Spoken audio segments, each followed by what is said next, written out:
And we're live. All right, where we left off, you have finally made it to the Eye of Avarice. Before you is Runelord Karzog, and you have slain all his minions, but the adult blue dragon. Down fell did the rune giants, as well as the storm giants, and the champion of greed, all slain beneath your heel, though you still have two adversaries before you. Not to mention the betrayal of John, as it seems that he. Whoop. Speaking of John, Hey, as it Hey. seems that John betrayed the party, choosing to follow Karzog instead of being true to the Sandpoint Six. You are now standing within his true throne room, and it is his turn.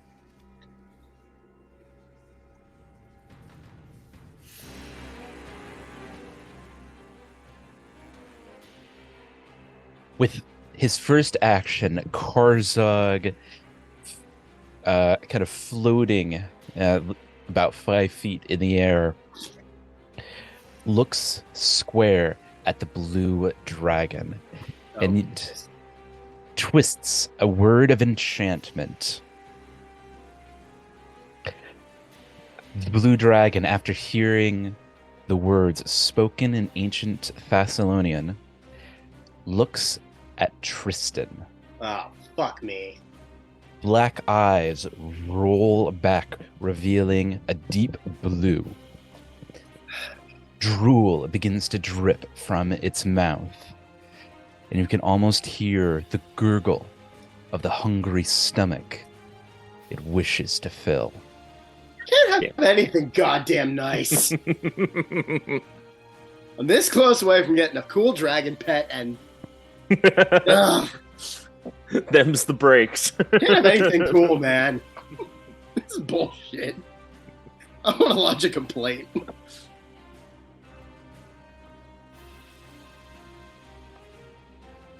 Karzog then begins to twist his hands around and around, and you can hear a thundering roar begin to fill the room. Before I continue, does anyone have any resistances to acid, air, cold, earth, electricity, oh, wait. No. Does anyone have any resistances? Let me ask you that. To fire, I think. To fire, okay. Yeah, the fire. To fire. I'm Anything afraid else? not. Only fire. Okay, good That's to fire. know. Karzog speaking in What was the question? Do you have any d- resistances to any anything? resistances, any elemental resistances. I have resistance to cold and then to literally everything as well. Oh, hell yeah. You have a resistance to everything? Literally everything. Level 20 feet, my guy. That's Ah. dope. Hell yes. That is absolutely disgusting, but I love it. Three Listen- plus con modifier to all damage. Oh, And then I get 8 plus con to bludgeoning and cold, and I have 10 negative resistance. What a chat. I love it. I'm hard to kill, man. I love it. All right. Well, in ancient Thessalonian, twisting his hands round and around, you can hear a thundering roar begin to rip through the chamber. And you see Whoa, shoot. Oh, I sure do. Oh. You see a cloud emerge at the ceiling. Acid rain begins to fall, burning everything in its path. A roaring earthquake rips the ground and shakes the boots beneath you, crushing parts of your heel. Blasts of fiery wind echo through the room. Lightning strikes boom, boom, boom. Battering winds churn the skies. A tsunami of water sweeps through the room, followed by a burning wave of fire. And everybody roll a reflex save. Ooh, thank goodness. Natural 20, baby. Oh, yeah. All Keep letting me right. know, guys. I'll keep it going. Or nat 20 plus what's my fucking reflex? What? That was a Uh, reflex save, Marshall. Yeah, so that's a 49 in total. Okay. Yeah. You take no damage. Somehow. I I don't know mean, how. amazingly, even if I had succeeded, it would have been a crit anyway, so it's kind of a wasted nat 20, but still, it's pretty... It makes me feel pretty good that we open up and I get a nat 20. And everyone else? Tristan? Or, sorry, Roland? 47. 47. It is not a crit fail, but it is a fail. Oh, okay. Anthar. Holy shit. Anthar? 52.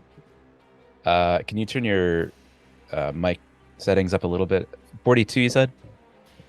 52. Hey. 52. All right. This So that is a success. However, so you're going to take half damage. He has Uh, evasion. Evasion as well. Oh, that's right. I'm a sneaky elf.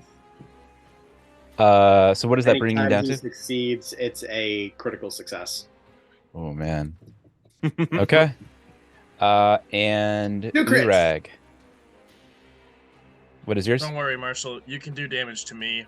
You can do damage to me. It's okay. Because I got a 35. 35. That 35. 35. Oof. That is a Uh-huh. crit fail. Oh. You Yeah, do it have is. you do have resistances. So that means that you're going to take the number that I read off minus 70 for you. Because there's 7 types of damage that was inflicted. You get 10 resistance for every type of damage. So Roland and everyone else was crit success. So Roland, you failed normally, Mhm. which means you take 114 points of damage. And you have no Oh. resistances, correct? No resistances. Yep. Then you take 114. All right. Urag, on the other hand, having taken, let's see if I can do math here. So that would be 200 Minus. and right, 228, which is what was it? Great, Marshall. You can 228. just pause right there because I'm at 15 hit points. So, what'll happen is I use my reaction to end my rage and stay at 1 hit point. Oh, thank goodness. Oh, Urag, you and me both got 3 hit points left. We're in the single digits, Yikes. baby. You and me. Yikes. yikes. All right, and that is your. So you get one of those per day, correct? No, that was my unstoppable juggernaut. I get infinite of those. Oh. It just Ooh. ends. Oh, that's the other it one that's ends once per my day. rage. Yeah, it That's ends right. my Beautiful. rage. But it keeps me alive. All No, I'm right. saving the other one because the other one has a nice little bonus when I use it. Ah. All right, excellent. So that will end Karzog's turn, which brings us to Tristan. And I'm gonna make Doesn't rolling go Urag. before I do? nope. You guys both got 46, and looks like Tristan's up next. I could have sworn that it was the other way around, but fuck it, okay. I thought so too, but that's yeah, no Yeah, worries. fuck it. I mean, Not what I have here. Whatever. No Whatever. problem. No problem. I mean, whatever. It don't matter. Okay. Aha! Perfect! I have just enough flight speed to fly, and I'm going to go pick up that sword. Oh, hell yeah. So I Okay. will waste 2 actions flying over to sword and picking it up. I have All the right. sword. Fuck you, Anthar. It's mine now. All right, the sword is yours. And if you look on the share screen, you'll get a better view of what it looks like. It is golden blade that is heavier than it looks. Okay. Takes a considerable amount of strength to wield this blade, but it has a noticeably deadly uh, uh, edge applied to it. It is so for the purpose of stats, it is considered a scimitar plus 4 scimitar, major striking scimitar. So it's plus 4 to attack, and then 4 additional damage die when dealt. Dope. Hell yeah. And put that into your inventory as Chellan,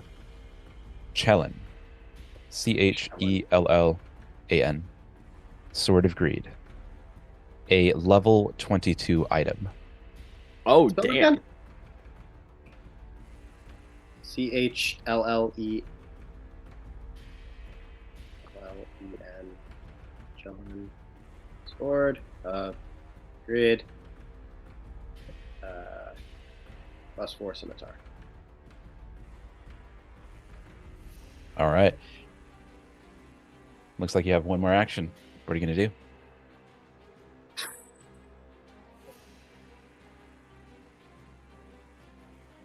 What am I gonna do?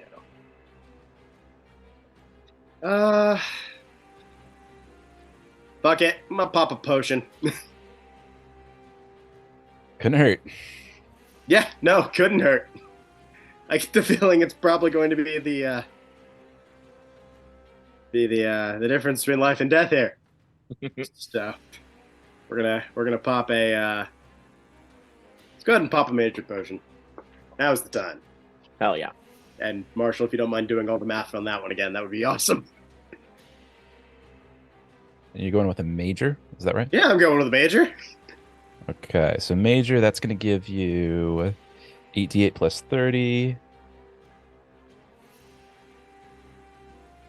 which gives you 62 health points. Cool. Not as much as I was hoping for, but we'll take it. Major potion down.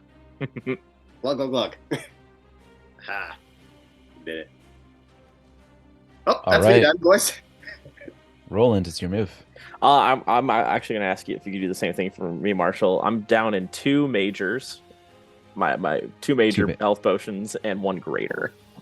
Okay, so the first major is going to give you 62 points of health. 62. Thank you. The second is going to give you 63. Ooh. And you said you're going to go with 1 greater as well? Yeah, you got it. D8 plus 20. That is 68 plus 20, which gives you another 41 points. Awesome. I'll add the math together there, and that'll be the end of my turn. Perfect.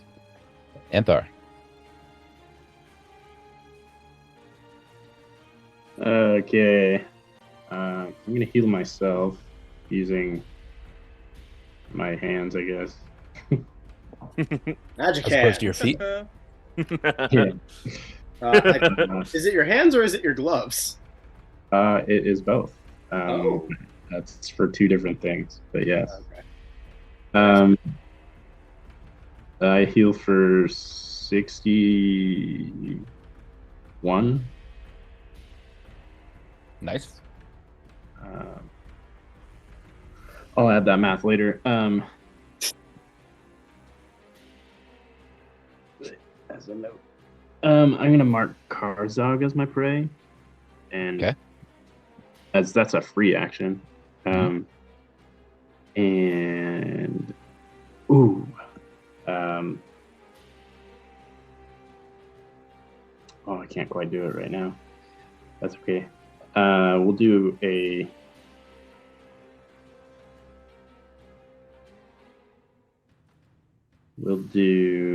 We'll just do a hunted shot. So 2 shots going towards Karzog. Okay.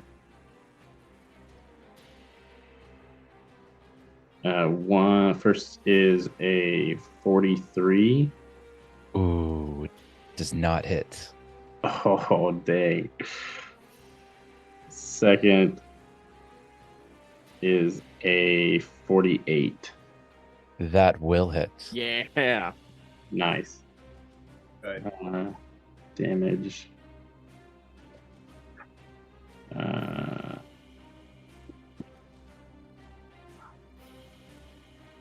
That's 39 points of damage. Is that right? Yeah. So as the arrow hits, it hits him square in the chest. But you see a bit of a shimmer, a blue shine, almost as though there was a protective barrier all around him. The arrow Ooh. does make it through, but he seems less affected than you would have anticipated. Wait, Anthar's bow has the rune on it, so he should be able to do full damage to him. It's the same color blue as is on the dragon flying around this room. That'd be a wild coincidence, huh?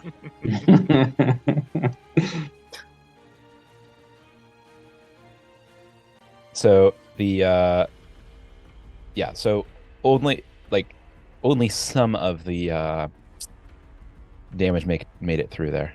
Right. For my last action, I'm going to just shoot the dragon while I can. Okay. Just a regular shot. Nothing weird.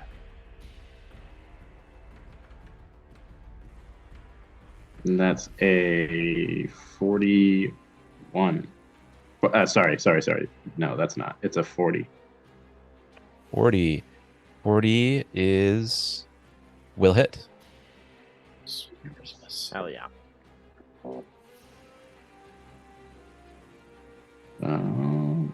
Where did the damage go? There it is. Where'd damage go? And another 39 points of damage. Yes. All right. It seems that this arrow did have the intended effect, hitting the blue dragon exactly where you aimed. Nice. Please don't kill my dragon. Blue rag. That's it. Sorry, Tristan, I think your dragon has a force field around the big bad evil guy. Yeah, I'm gonna follow Roland's suit though and just slam 3 potions and call it a day. Yes. I mean, out of Maybe if 2 now's the major and time. 1 greater. Okay, so for the 2 major, perfect. So that's 8d8 plus 8d8 plus 30. The first one's going to give you 70. Nice. The second, 69. Yeah. Nice. And you're then going with a 1 greater as well? greater. Yeah. Okay, so that is 68 plus 20. 54. Fuck yeah. Hell yeah. Hey, I'm back Some up solid over half. rolls. Look at that. Oh, yeah, thanks for those. All right, And I'll Blue assume Dragon, that what those- you got? And I'll assume that those were all on everybody's bandoliers, but that's fine. All right, cool. Let's see. Blue Dragon is up next.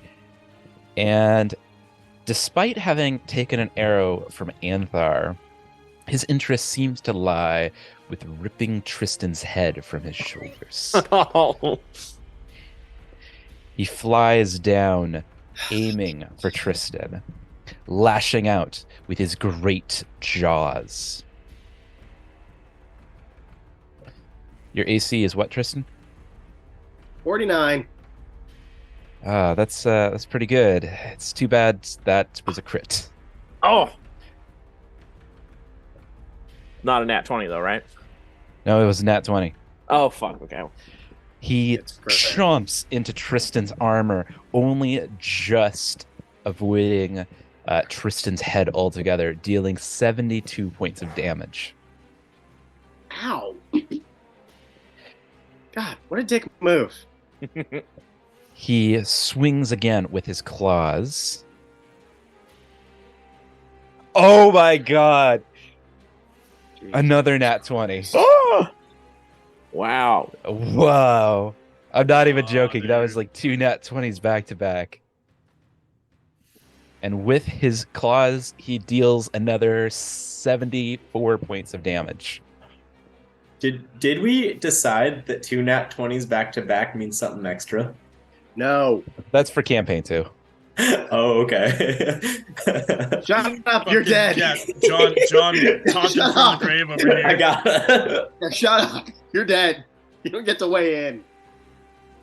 And let's see. I don't think I can do anything else.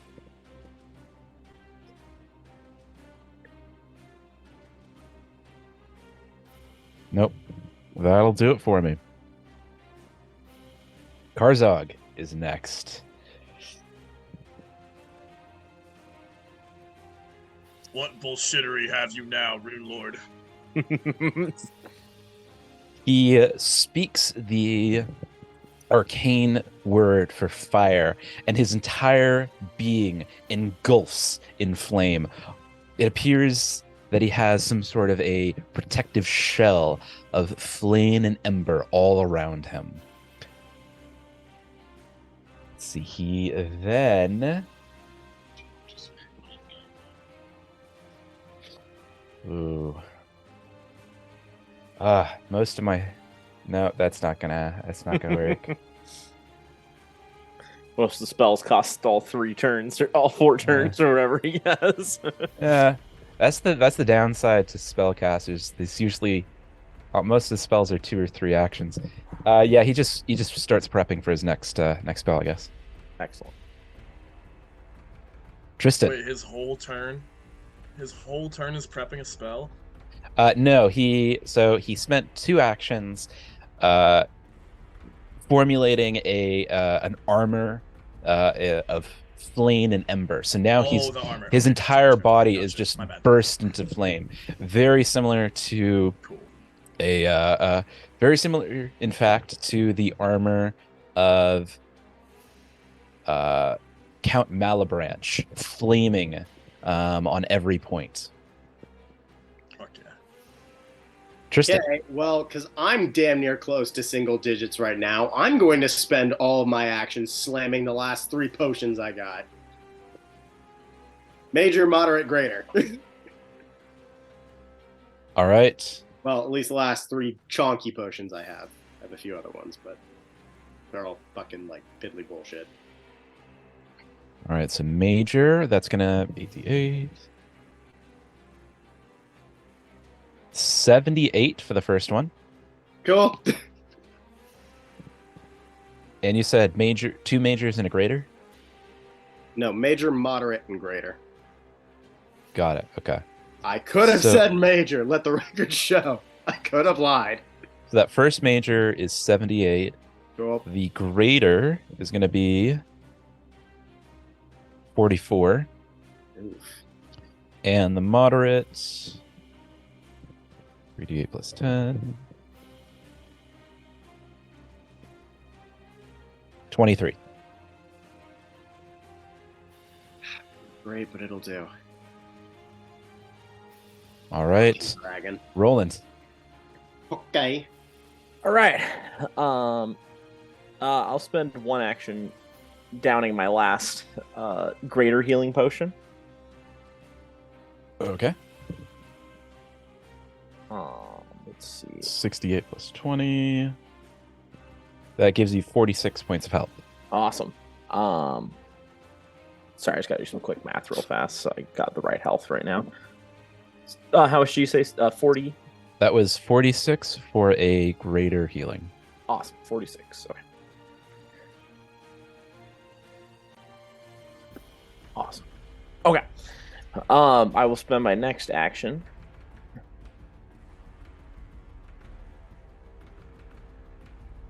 I'm gonna spend 1 action to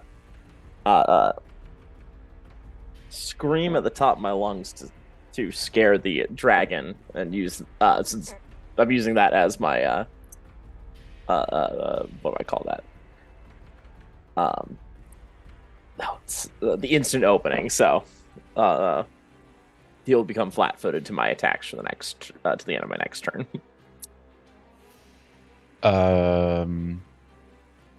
I should get a will save on that, right? Nope.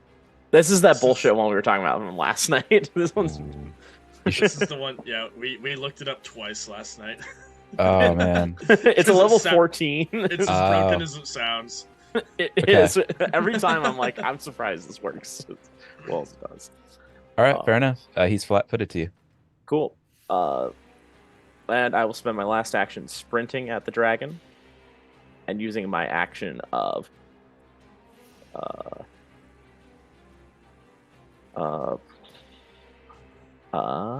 skirmish strike, meaning my feet and a weapon move in tandem, and I strike as I move. Okay, nice. So where you are right now, you're like literally half 1 foot in the lava. Yeah, I was gonna say I need to kind of move on top of Tristan. So this is where you were, right? Oh yeah. If you want to move me back, sorry, which where I was. So you can move freely through Tristan's square to like get over here. Cool. Here this spot's occupied by the dragon, but you can get here. Awesome. As a free action, or not as a free, but as a movement action. Excellent. And let's see what the damage is. And also, this is a impossible strike, so it's a sneak attack as well. So, okay, got it. What's your attack? 52. 52. That's a crit. Marshall, may you do me a favor? Could you roll? This is now my master. This falls under my master strike now that I've attacked a foe that's flat-footed and deal critical damage. Mm-hmm. Can you roll a fortitude save against your DC, your class DC with the dragon there? Ooh, let's yeah. My class DC or its class DC? It says attempt fortitude save at your class DC, so I assume it's the dragon's DC. That would be yours. I used up my. all my luck yours. on those nat 20s. I rolled a nat 1. You rolled. It's dead. It's dead. How do you want to kill it? Great question. This is also, I gotta say, guys, this is one of the craziest like critical failures. I could have either knocked it out, paralyzed it for 4 rounds, knocked it unconscious for 2 hours, or instantly killed it. Holy shit! Wow. Unconscious for 2 hours. Damn. It's dead. I'm going to How do you want to kill it? Oh god. Okay. I'm gonna slide under it. I love sliding with Roland. I'm gonna slide under it with my scythe under me and just gut it. What does that look like? What does it smell like? What does it sound like? Okay. Roland moving in tandem. This is your opportunity to describe your dragon kill. You are now a dragon slayer. You got it. Oh man. Make it epic. I Roland. can't have anything nice. I'm so Fuck sorry. all of you. Roland, running with all his might at the dreaded beast, slides under it, scythe above him, gutting it from the top of its throat down as far as he can go. Guts pour as Roland slides farther and farther down its belly. The smell of death. Oh, music to Roland's ears. And as he jumps back up, after coming out of that slide, he sees the dragon fall behind him. Tristan's gonna look over and just go, dude. I'm just gonna give a little. What you gonna do? And that's twice now. Fuck. All I wanted was a dragon. Apparently, I can't have anything nice. Fuck. No, you may not. Have that Anything shiny else anywhere. That is a All right. consolation prize, right? I gotta go edit a few things real quick. Okay. Anthar, your move. Oh shoot. Go already? Oh, he just like slammed health potions, right? Who did? What's your question? I'm being dumb. Okay. Oh, okay.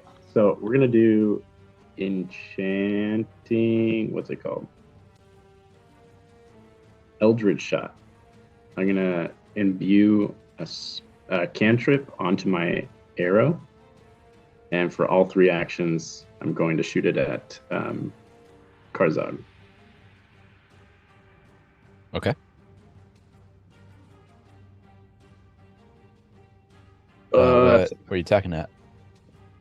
What's that? What's the attack? It's a 46. 46 will hit. Oh yes. Oh, thank God. Okay. Just a second. I need to do some math here.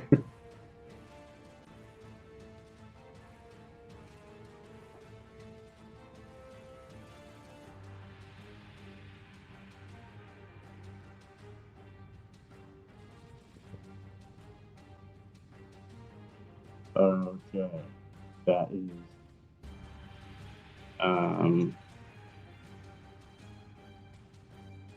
that's 91 points of damage. Hell yeah. Oof. All right. The arrow. Let's see. Yes. The arrow hits its target, but seems that it didn't quite pierce as deeply as you anticipated. The blue shimmer continues, though Karzog is injured significantly from that. Good. Hell yeah. Yes. Does that do it for you? That Yeah. is all my actions, yeah. Urag.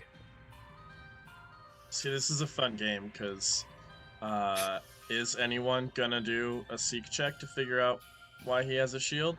Urag's not. Urag's certainly not. Who knows? Maybe we Good never call. find out. Who cares? I run forward to here. I let out a mighty bellow from the deepest reaches of Urag's gut with every bit of breath, and with that I rage and also attempt to scare Karzog to death.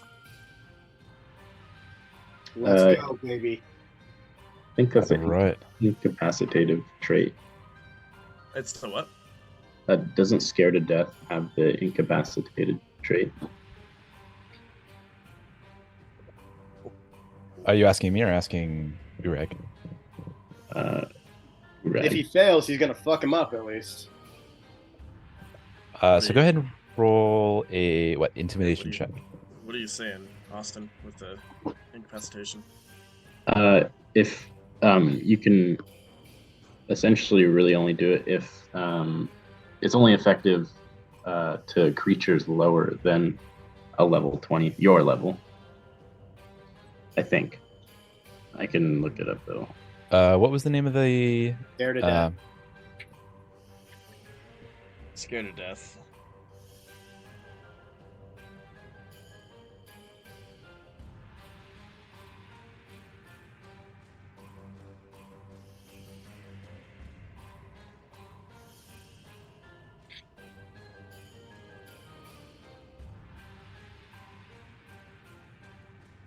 Yeah, it does have the incapacitation trait. Okay. Creature.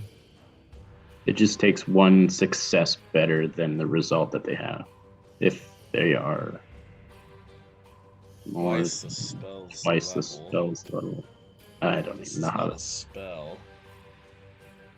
Well, go ahead and roll a intimidation check. Okay, sure. It isn't gonna be a crit anyway. That is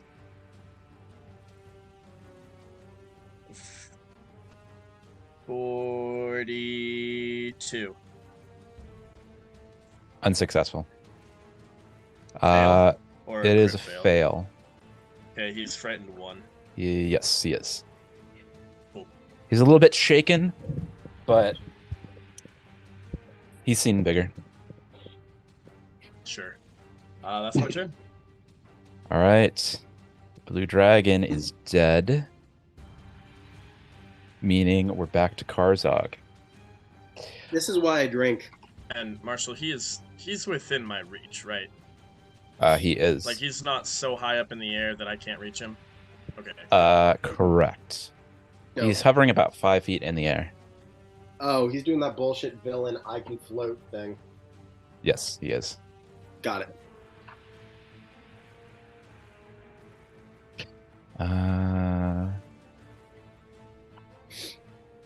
Any number of living creatures.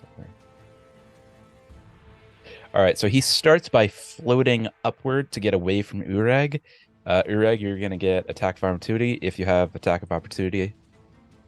You do not. Okay. No. So he floats up and he gestures. He floats up. Let's see, how far can he go? He goes up about 40 feet. So he's about 40 feet in the air, 45 feet in the air at this point. And he gestures down at you, whispering an incantation. Urag, roll a fort save, please. Yeah. This is your shit, Fucking isn't it? love.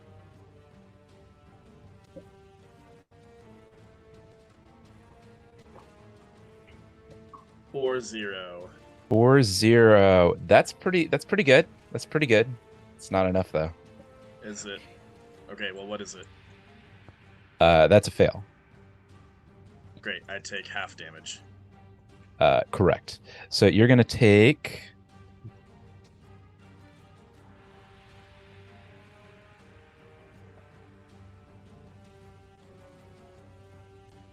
You're gonna take 36 points of damage as you feel the moisture within your bones and muscles begin to leave you, puddling on the ground. Ugh. You feel considerably dehydrated and have a deep thirst, as though you had just walked a week in the desert without a drip of water.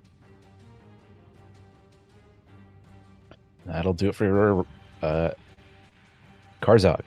Tristan, your move. Okay, One. so If anyone has any means of putting him back on ground level, that would be spectacular.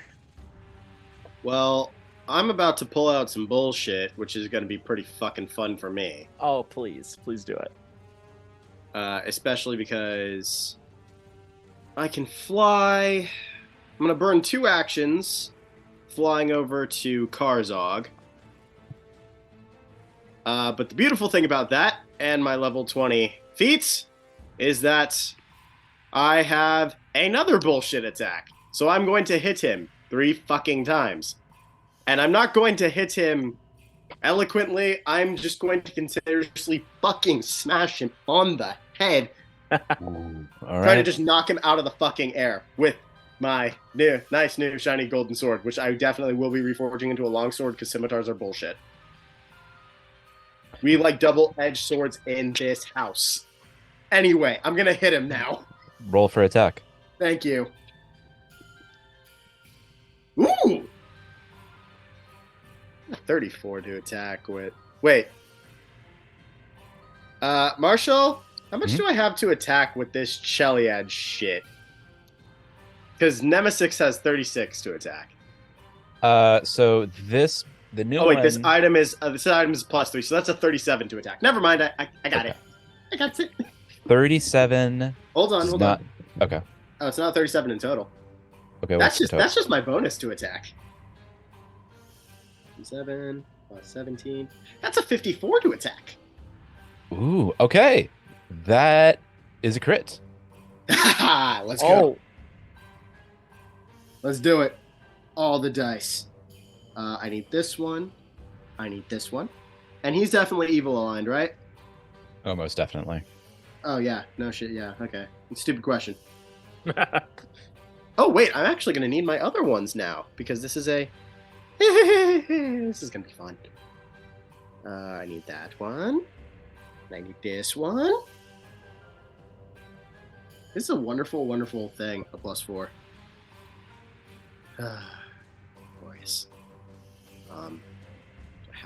Yeah, you know what? Okay, we're gonna have to do it this way.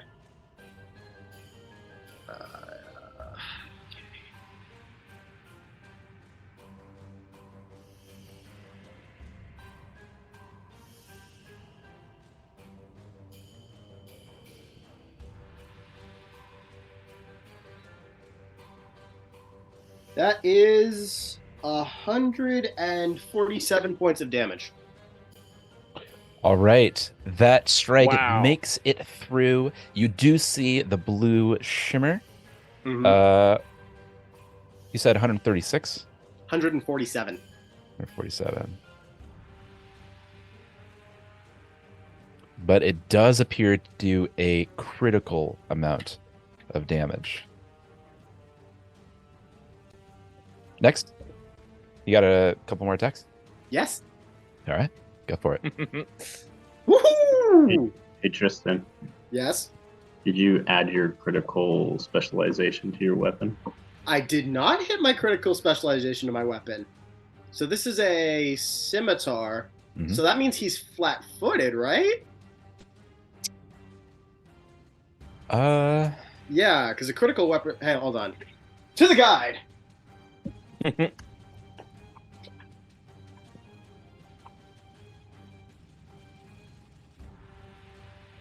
Thank you for riding me, Anthor. I think I've been going the whole game without that shit. Yeah, I didn't want to hold you up, but it might be changing tides here. Probably. So it depends if it falls within your specialization. It does because I have all the specializations. You have all of He's them. a Okay. fighter. He's trained in everything. Yeah, I have all the things. Additional. And your critical specialization feat is to make them flat-footed? It depends on the weapon that I hit them with. Yeah. But for long swords and bastard swords, they're all kind of lumped underneath that. Yep, it is Yeah, flat-footed. they're flat-footed. At the start of your next turn. Yeah. Until they're flat-footed until the start of your next turn. Yep. So is he flat-footed right now? He is. Okay, cool. I'm gonna hit him again. Okay.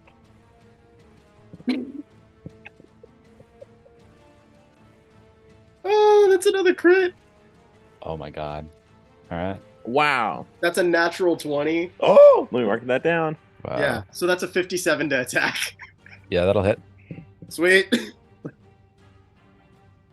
Oh, on that first hit though, you are going to take fire damage from his fire armor. Let me double check how Whatever much. it is, subtract 10 because resistance. Well, this is. Oh, is this yeah. Yeah. This is magical fire. No. Do I still get the subtract 10 though? Yes. Okay, Technically, you do. Okay. Take. Yeah. Okay, I'm not even mad because of the whole doubling on this. That's 169 points of damage. Wow. Nice. All right, he is looking pretty. He's not looking good. You also are going to take 8 points of fire damage. Jump change. And does that do it for you? Nope, I got one more. Okay. All right, boys. Pray to God that I can fucking pull off some. Oof. Finish this. Finish him. Pray to God I can finish this. Because if not, we are in trouble. Okay. You know what? We'll take that. Unfortunately, that only comes down to this because I start taking penalties now. But hey, Marshall, what does a 52 do? 52 is going to hit. Not a crit, though. Fuck. That's fine. Somebody needs to sneeze on him and we'll probably be fine. Okay.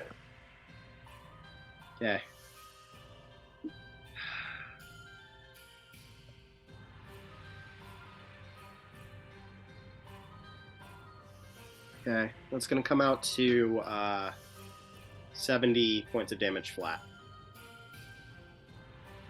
Oh, whoops, a daisy. Yeah, 7-0. Yeah, he's looking pretty bad. Oh my god, somebody hit him. Tristan is just, I'm assuming, just nonsensically just bonking him on the fucking head. Roland? Is he on the ground now because he's flat-footed? No, it's more like he's off balance. Oh, he's discombobulated. Okay, Yeah. fine. I'm gonna imagine whether this is true or not that he's just kind of fucking swirling in the air. Not quite. He's just a little off balance. Okay. Roland, hit him with some bullshit. I hope I can. Oh god. Okay, I don't think I want to risk it. I was gonna jump across. Yeah. Damn it. I'm going to just make my way to him. Let's see. Whoops. Helps if I have the right one selected here on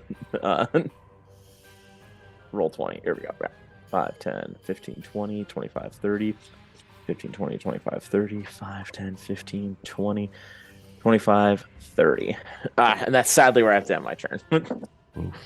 Okay. I didn't want to risk jumping across and dying at the last second here. Man, that would be bad. That would just be depressing. All right, Anthar, it's your move. Okie doke. I'm gonna use an arrow called Phase Arrow. And for one action, I'm going to shoot Karzog. If he's wearing any armor, it does take a +4 status bonus to hit the creature.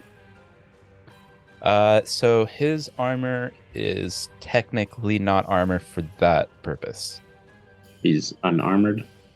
He is considered unarmored, yes. Okay.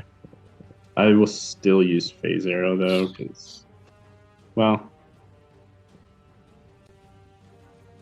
no, I'm not going to use that then. It doesn't do anything for me. I'll do just a simple hunted shot, I guess. Okay. Go ahead and shoot. That's a 42.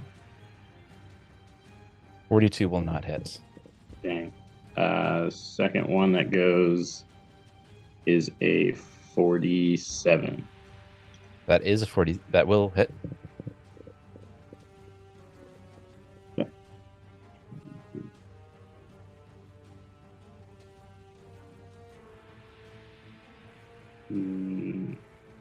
That is, sorry. That's 39 points for damage.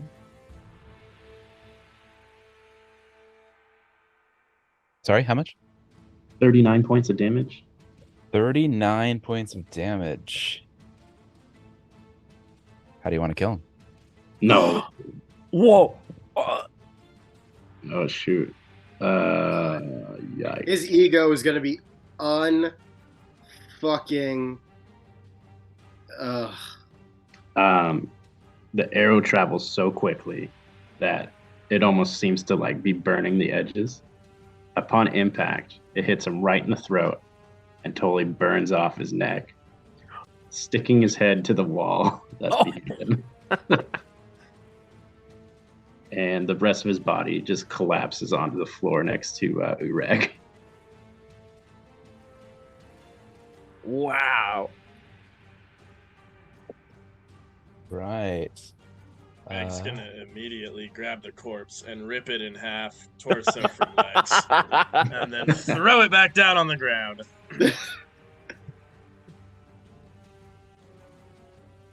With that, Karzog, the Runelord, falls to the ground. His corpse begins to decay and burn. And then a shadowy shade emerges from his being and is suspended in the air and drawn forth.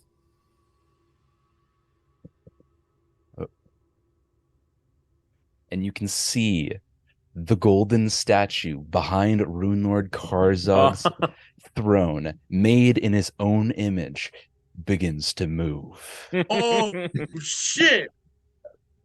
This is This bullshit. is a multi-phase boss. Oh, I love it. Damn. Yes. Fuck! Oh fuck yeah, dude. I don't think we've had one of these ever. True. Have we? I didn't Have want we? one! Where we kill a boss and then wait, that was phase 1. Dude, we are out of potions! Well, we either win or we die, Tristan. I don't get to take this from Ain't you! no way back now. All right. Work! I would like Hello. everybody to roll initiative again. Of course. All right, maybe it is a good thing I died.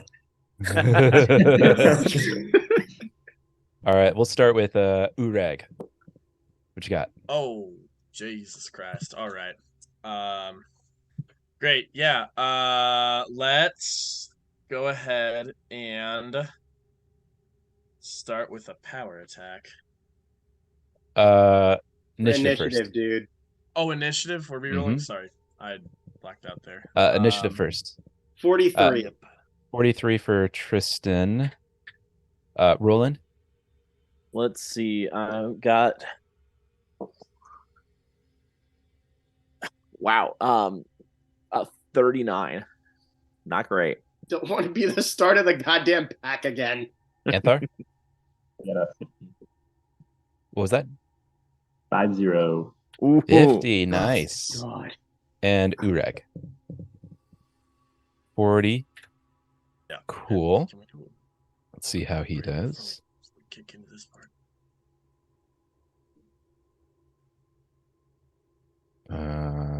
Do. Ooh. Da.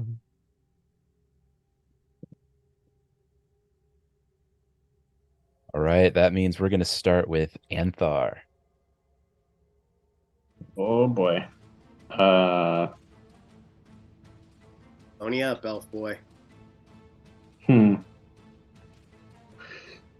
Oh, well, let's mark the statue as McRae. And I am not in range for that. Nope. Okay. Well, let's start off with an Eldritch shot again. Yeah. Where the heck is my dice? There it is. That is a nat 28. Oh, let me mark it. Hell yeah. Nice. Oh Do my it. god. Kill him. Uh, You're gonna kill him, but still. Do it again. it's gonna take some time real quick. Hold on. Murder. Murder him. 3, 4, 5. And actually, while you do that, I actually failed to give a proper description of this giant golden statue. I'm going to do that now. Before you is the very living depiction of Runelord Karzak, 50 feet tall, golden clad, 4 emeralds, a single ruby, and 2 eyes of pure platinum, each eye the size of a shield.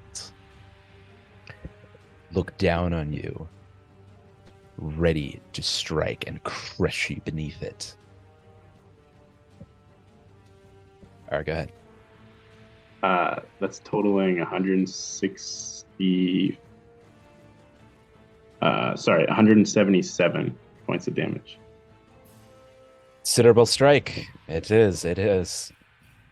No, that was all my Yeah. actions too.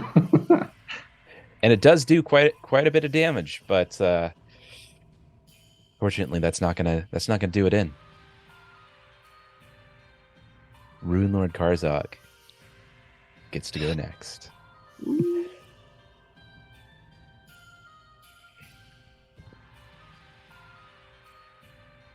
All right, he is going to start by reaching down and attempting to grab Tristan with his giant hand, the size of Tristan's entire body. Tristan, what is your fortitude DC? Good question. So that is your fort plus 10. My fort plus 10? Mhm. 41. 41. Got it.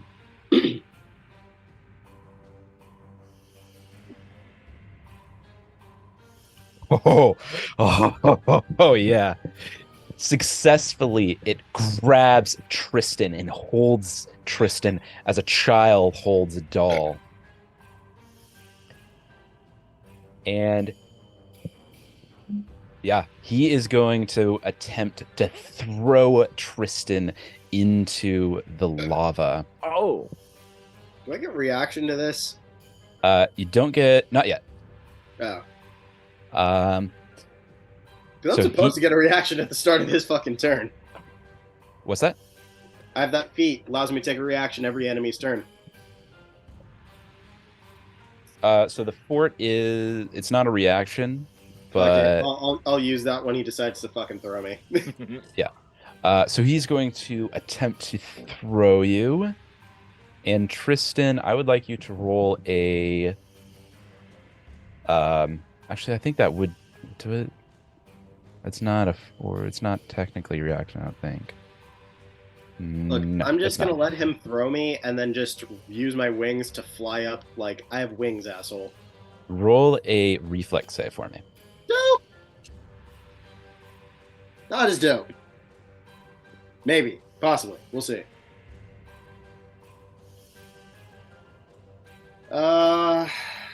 Fucking A. What does a 44 do for me, Marshall? All right, a 44. He throws you down towards the lava, and right as you're about to touch the burning embers, you manage to move yourself mid-air, only taking Did I succeed? yes. It's a crit success, taking no damage. Okay. So you are about vertically, you're about 20 feet from the stone surface. No, you're about 30 feet from the stone surface, and right above the lava. I have been yeeted, guys. I was yeeted. Just And saying. Fucking now it's my turn. let's see. So that was one action, two actions. I have one action left. And yeah, he's going to. Oh, man. How's he going to do this? Yeah, he's going to try to push Urag into the lava. Oh, dear. Stepping, kind of hitting forward and kind of like smashing forward. Urag, roll a reflex save for me.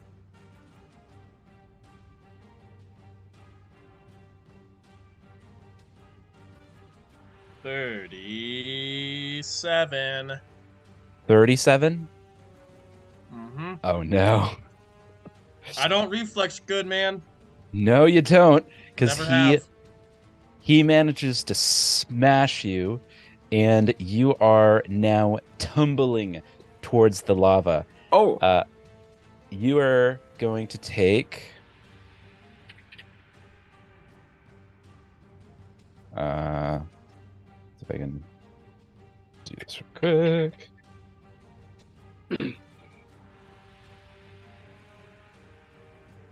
You're going to take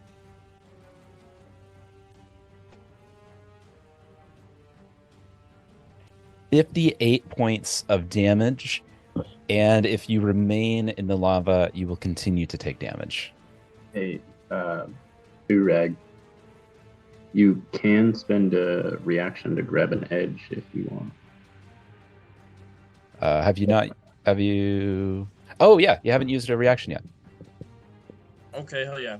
Let's do that. That's just, is it acrobatics or athletics? I believe it's acrobatics. Don't quote me though. Yeah, go ahead and roll an acrobatics check. Oh, sorry, no, because he already used a. Is No, it that's different? no. You're fine. You're fine. Roll an acrobatics check for me. It's still not good. 34. Oh, that's not gonna be enough. Oh, it's a reflex save actually. Is it a reflex? You can try to grab it, potentially stopping your fall. You must succeed a reflex save. Reflex save again. Dude, I You grab can't hit it. reflexes.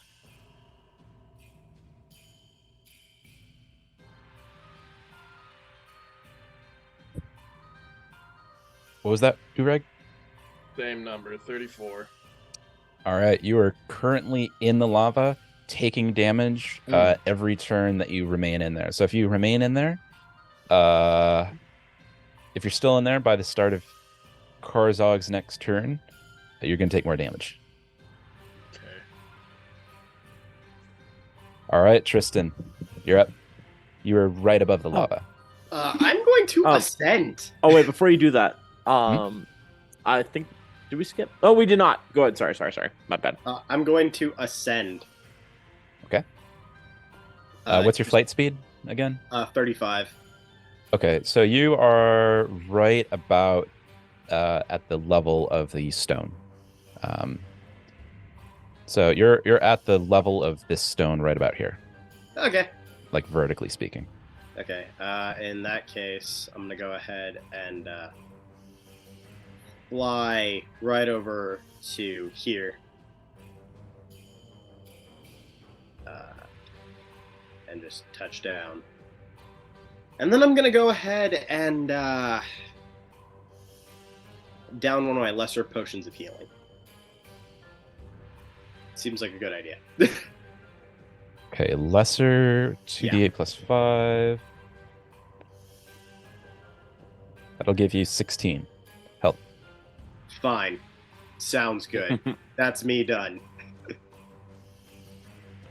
All right, Ureg. All right. Very first thing at the start of my turn, I have a free action, Reckless Abandon. If I start my turn at half HP or lower, I get a +2 to attack rolls and a -2 to AC and a -1 to saves. Damn. It's barbarian shit. Hell yeah. That's barbar shit.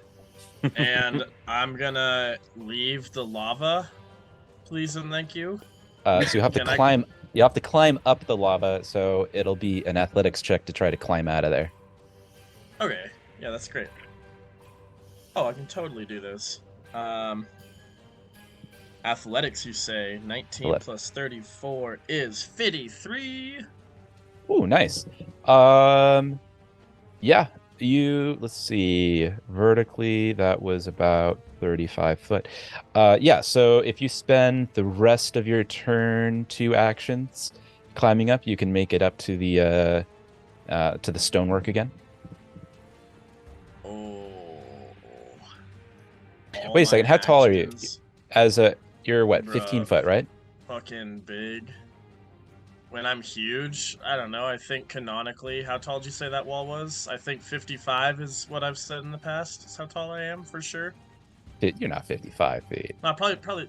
No. You're like 15 no. foot. I'm bullshitting Right. you. Or Probably like 20. I'd say 20. I would 20 say foot. 20. Yeah. I'm pretty tall. Yeah, it's gonna Pretty take you big to two. begin with. It's gonna take you 2 actions to climb out of there. Okay, that's fine. That means I still get one other thing, which all I humbly ask, and it is to, what do I want to do with that though? With one thing left, gross. Can I say I'm like right there, just up now? That's fine. Anthar, so you're saying I can't scare to death things that are higher level? That's They kind of the summary essentially, of that. yeah, they essentially like take a degree of success better than their result. So you could never Gotcha. really scare them to death, but you could Sure.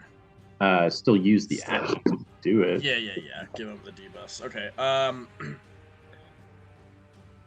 Yeah, from here, I think Ubag will. No, he's just gonna. Fuck, one action. Yeah, I just. Scared to death. Let's see what we can do for a debuff on him. Okay, 30 roll intimidation. 37. 37's not going to cut it. Yeah, dice is bullshitting right now. Alright, that's my turn. All right, Roland. All right.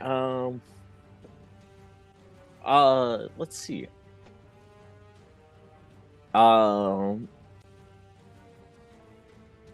May not. Well, I'm gonna give it a spin. I'll put on the cloak of elven kind. Mhm. I go invisible. As one action. My second action, I'm gonna start sprinting at this guy. 10. Actually, not even sprinting at him. I'm gonna try and get around him. 45. So he's kind of still in that alcove for the most part. So, but you know what? No, you can squeeze in there if you try really really hard. All right, I'll give it a He- spin. Go ahead and roll me a stealth check. You got it.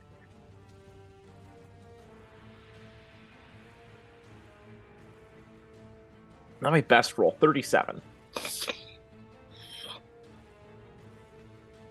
Okay, duly noted. All right, if I am in the alcove, if I made it there successfully, I'd like to try and try and see if I can climb up the statue. Okay, roll a athletics check. All right. That is going to be a 47. 47. Okay. Yeah, you with about an action's worth of time, you climb up about 15 feet. So you're at about the statue's knee at this point. Okay. I think that's the end of my turn since I used my cloak, and now I've climbed. Anthar. Okie doke. I'm gonna cast a spell. I'm gonna cast Fleet Step for 2 actions. I gain a 30 plus status bonus to my speed for 1 minute. And then I will I'll do a 100 shot on this guy again. Okay.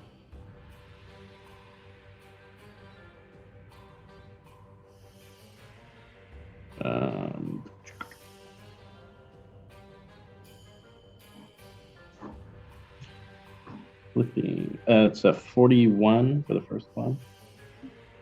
41 will not hit. Okay. And a nat 20 again. Holy crap. Nice. Hell yeah. Murder him.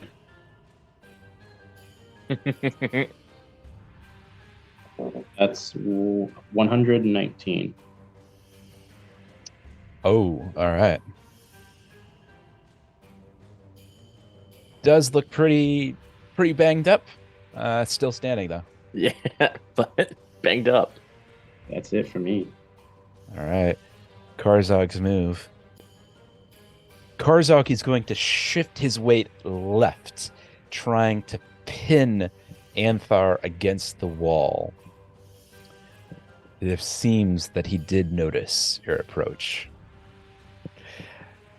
If you want, you can roll. I'll let you roll a reflex save to jump away.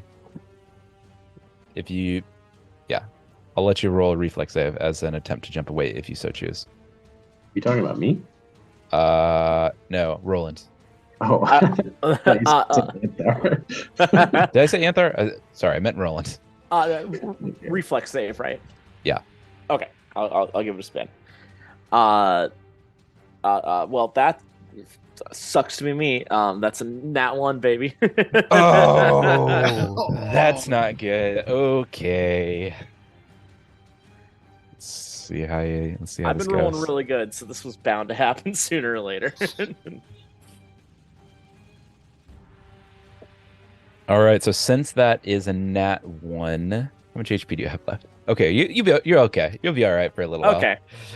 He smashes you against the wall, and you are caught between a rock and a hard place.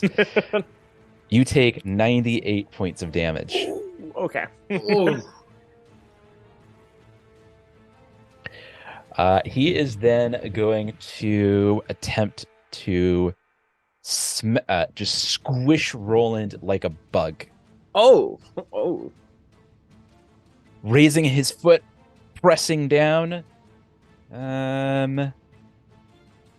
Oh, it's not a crit. Okay, he was close. He was freaking close. You're gonna take another 44 points of damage. Okay.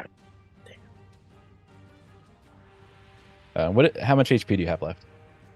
Sorry, just adding that up right now. Let's see. I am. Oh, okay. I'm okay. I got 73.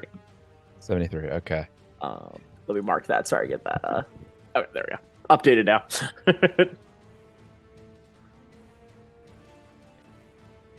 Yeah. All right. He is going to.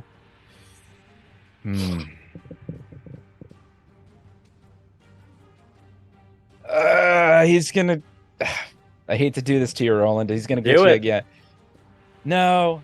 No, you can do it, man. You seem relatively incapacitated to the giant fucking statue. So giant statue is gonna move towards Urag, the biggest SOB in the room other than him. All right. That'll bring us to Tristan. Let's fucking hit this thing. Okay. I don't know why that's suddenly a tiny slit, but I can make it work. Oh, good. He's 50 feet away. I can very easily do my jumping bullshit. He's also 50 foot tall. Yeah, I don't need to like hit him in the face, Marshall. I'm just saying. I just need to hit him. Fair enough.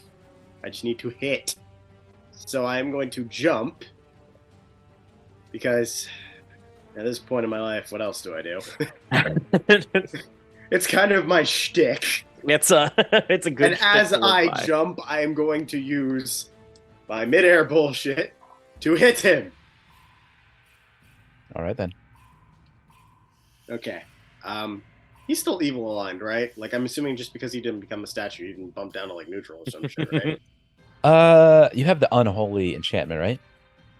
Or the holy enchantment. Or the yes. holy enchantment. Yeah, sure, it still applies. Okay, cool. Nat 20. All right. Go and roll damage. I did roll damage.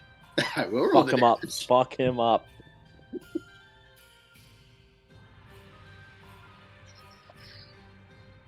A 120 points of damage, my friends. 120, you said? 1, 2, 0.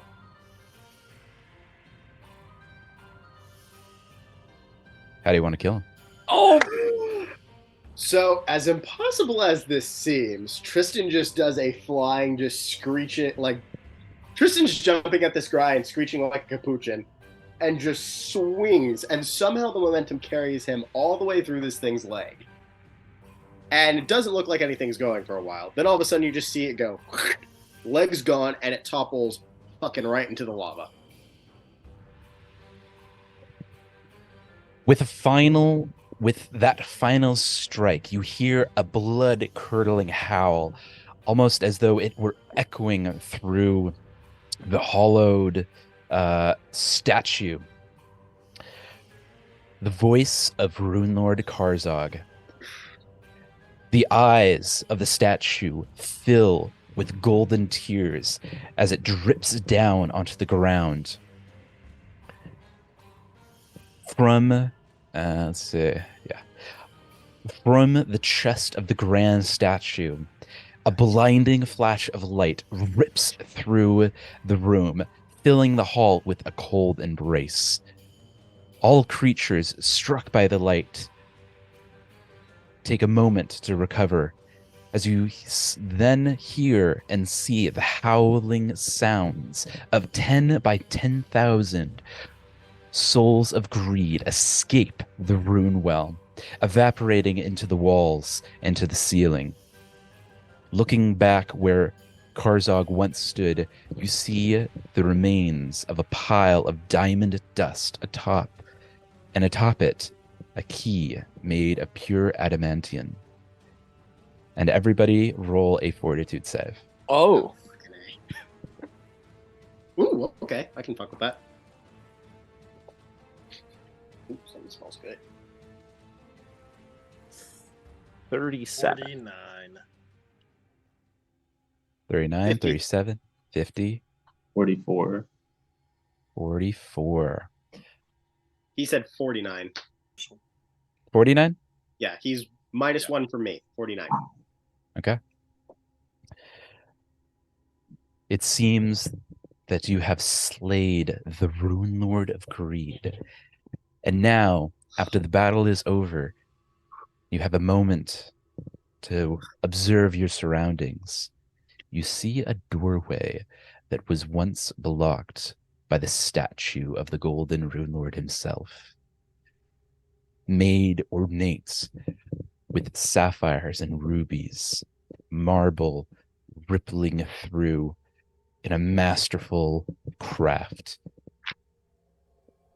and a golden, and the door itself made of pure gold. I'm gonna snatch that key and walk right to it. So before we do that, I think we'll take a quick break. We'll be right back.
Are we supposed to be able to hear Marshall right now? Oh, I was muted. Okay. Oh, okay. Okay, so we're live. I guess. Okay, we're good. We're good now. We're back, baby. We're back.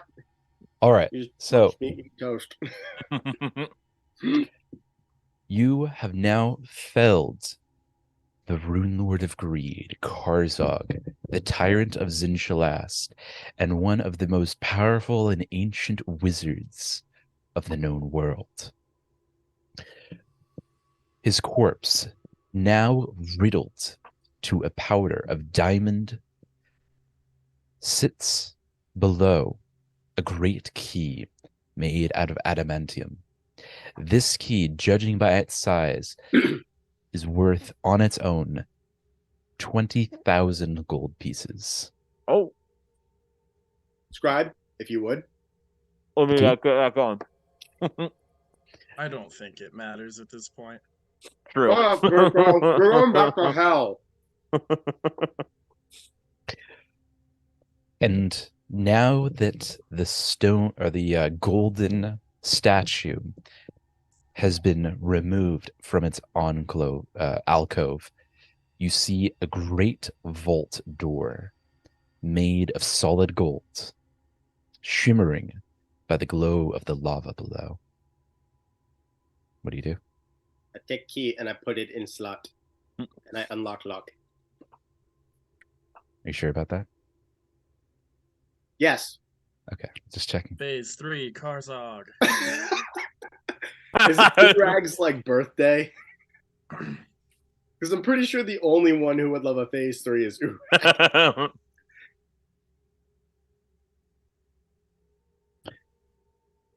Stepping through the threshold, you are stunned by the shine and glimmer of a sea of gold before you.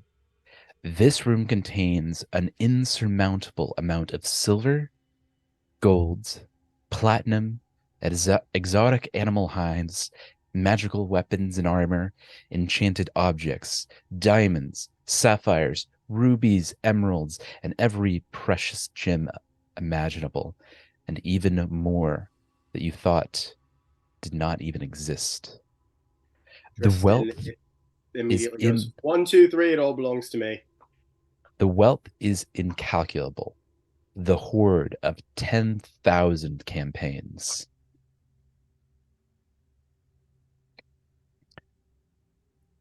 Do you want to? So, before you, so if you just line your pockets and just start grabbing anything and everything before you, each of you can hold about 100 million gold pieces. Or excuse me, 1 million gold pieces. I want a perception check before we start stuffing our pockets. Go ahead and roll a perception check. That is a 45. The gold, while it seems that you don't notice any kind of traps or magical enchantments to protect this the hoard.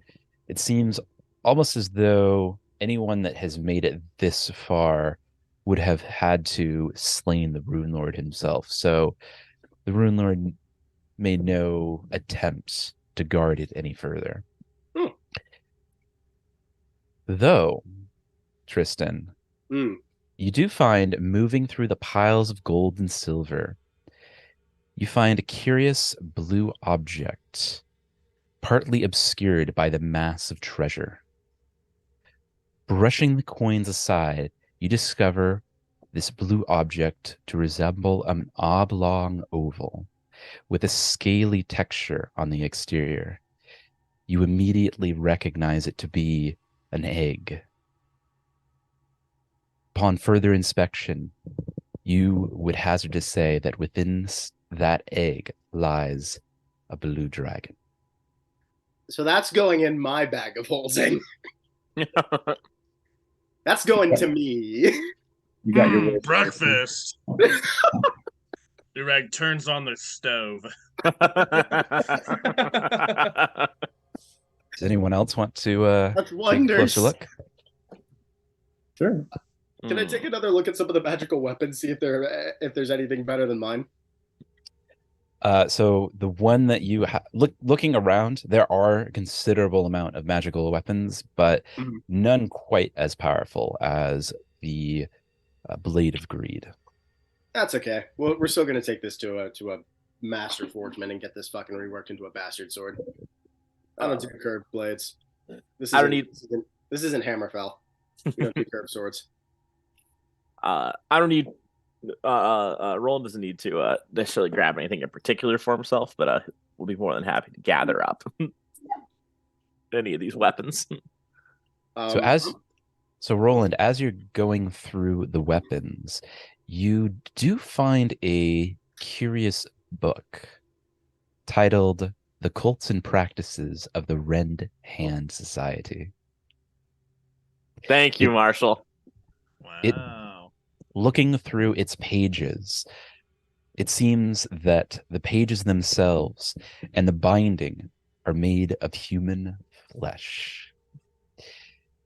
And it depicts long lost secrets of the society, including the location of their Grand Master Temple in Old Cheliax. Yes, I love this. I fucking love this. Thank you, Marshall. Well, if anyone it's else want to Christmas take morning, I'll take a peek under the tree. Urag? Urag, what weapon you got? Urag. Searching through the treasure among the piles of loot, you find a curious key.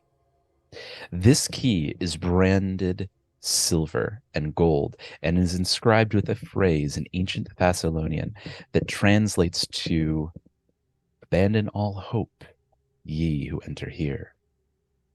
Curiously, you have no difficulty reading the inscription. Further, you recognize it as an object that is that of a dimensional key, allowing you to pass through the material plane and back and forth to the plane of Avernus, where you might find an even greater challenge. Hell yeah. It's got the Disney Express lane pass to hell. Fuck yeah. The deepest layer. Anthar, would you like to look through the piles of treasure? I will swim my way in. Yes. Right. Anthar, you discover a curious scroll with a wax seal depicting a familiar flower and a crest binded by two great encircling eagles at its border of the flower. The eagles you immediately recognize as being the same as Sheriff Hemlock's ring. The flower, the crest on your own ring.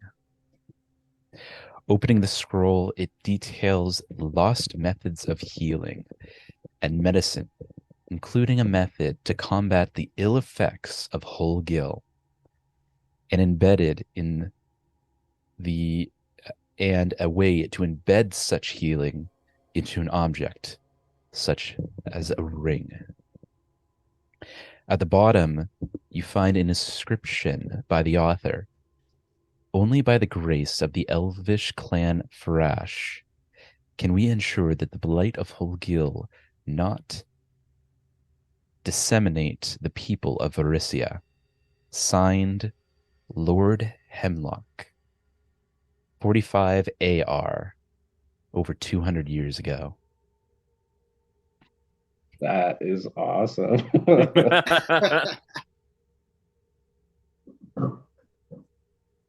Hey. He wants to drink some Hogil with me, huh? So close to the end, all we do is get fucking high and immediately die. Yeah, it'd be No even more better boys. now if after we've killed Karzog, we all just We all just pour one out. Of course. I'm going to lean over to Roland and say, or Roland and Anthar and say, Urag, I'm assuming you want nothing to do with this, and say, we know how to get back here, correct? Like, we have a map to this place. Yeah. Because we are not going to be able to like, get to haul all of this out on our own. Or at least we're going to need to make a couple of trips.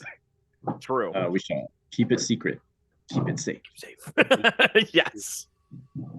But I don't know how exactly we're going to split this. Urag, is there anything here that interests you? I've taken my key. You don't want to. I I'm going to point to the weapons and say, "There's nothing over there that might interest you." How about this? In times of need, we can always come back here That's and true. grab whatever we'd like.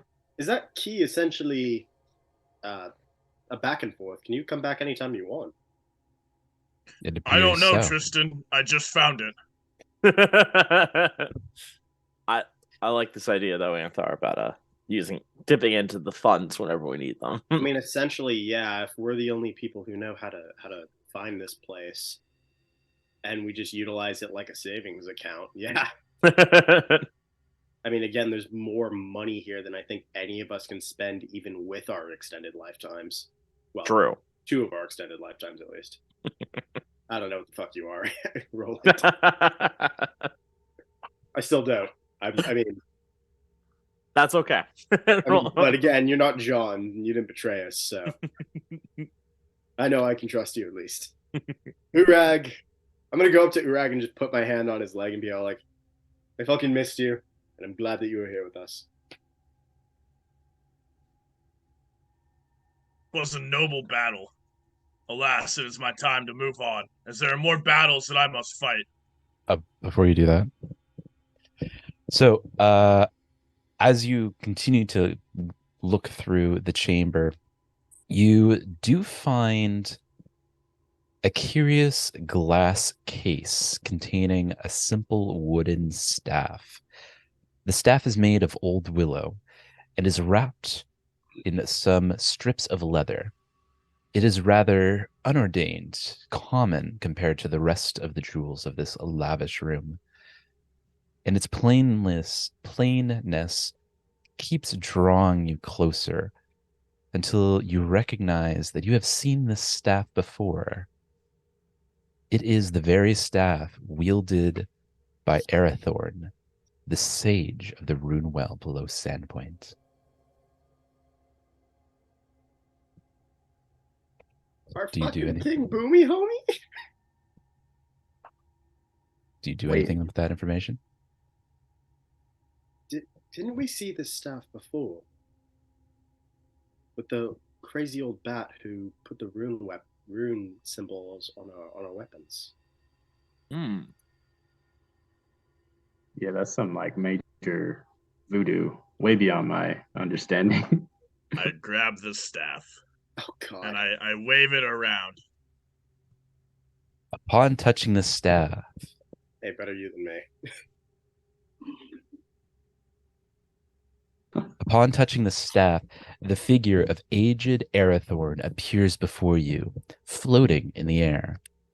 He lies back as though he were sitting on an invisible lounge chair, and though he seems to be fast asleep. Ah! Urag starts waving the staff like through him, remembering how he can't hit him.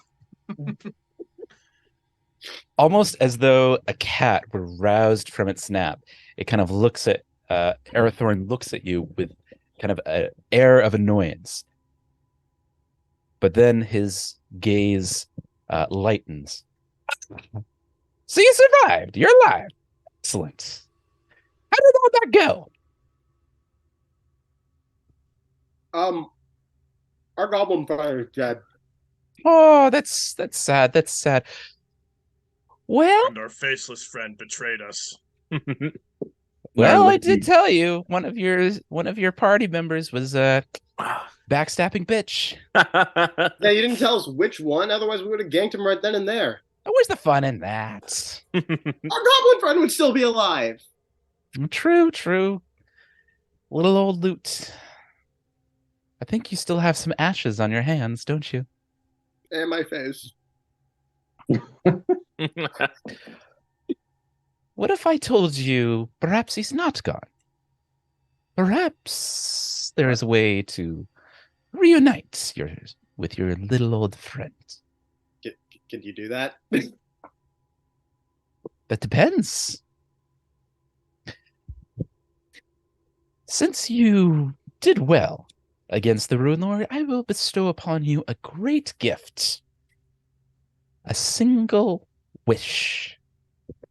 You may choose anything that you desire. Wait, like one wish per person? Did you kill 1, 2, 3, 4 Runelords? I think not. I was just asking for explanation, okay? So the more we kill Runelords, the more wishes we get. Sounds like we kill some more Takes off Runelords. Anthar's story arc of just hunting down Runelords. There's 6 more, so. Yeah, dude. We should wish for an immense amount of this loot to get transported and buried somewhere near south of the Azir, ideally near a boat port. No reason why, but let's use our wish wisely. You hear, folks. That's what we're doing. Urag, for some reason, that seems to be something that is a little bit behind the curtain. I don't know exactly to which I am referring, but it seems a little meta-ish. Like maybe even just put it on a boat that happens to be transporting some adventurers on January 1st, 2023, or whatever year. 4,723, is that it? Maybe it's just in a ship that runs aground and remains untouched for 10 to 15 years in campaign years. Is that your desire? No. Wait, why not? Hey, yeah. Shut up, John. You're not here. You're dead. Yeah, shut up, Sean. But Muck Duck will be. We don't fucking true. care about Muck Duck That's Q true. for one fucking session. One wish. Single wish. And it is yours. Should we get the little guy back? Is that what you desire? Hang on, we're talking about it, Erica, and all due respect. We just want to be sure. Roland's gonna Sorry, hold up. Urag disturbed your nap. Roland's gonna hold up the book and say, "I've got everything I need. If you all want to make a wish, it's yours to take." I'm gonna look at Anthar. Well, I'm gonna look at Urag and say, "Is there anything you particularly want, or you also?" I suggest you make a decision, otherwise I will use this wish to go back to hell, even though I've just been gifted a key. But it'll save me a lot of walking, and I'm pretty tempted. Fair point. I'm gonna look to Anthar and ask, and just kind of give him a look like, "What about you? You and me, we're the old faces here. Is there anything that that does remind me of old faces, of Outramir and Raptor. all but- of our old friends?" And even Kaj. Like, Ooh. Yeah, but we'd have to word it carefully so John doesn't come back, because fuck that guy. Or Muck Duck Senior. Mm. my God, senior, that's right. I'm liking where this is going. Lucifax.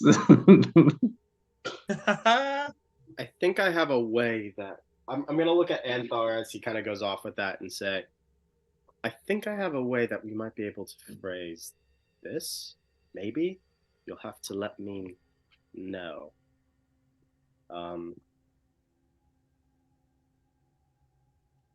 We'll have to think on this for a minute. What if we say we wish all of our friends were alive and healthy? I feel like that's pretty foolproof. Not a bad way to go. And not in the ground anymore. Oh, and physically present. And physically present. Yes. Oh, good. Yeah, good point. Sorry, I didn't even put two and two Yeah. together there. Yeah, just Cut to Utramir waking up right where we buried him, just outside that fort, suffocating and dying again.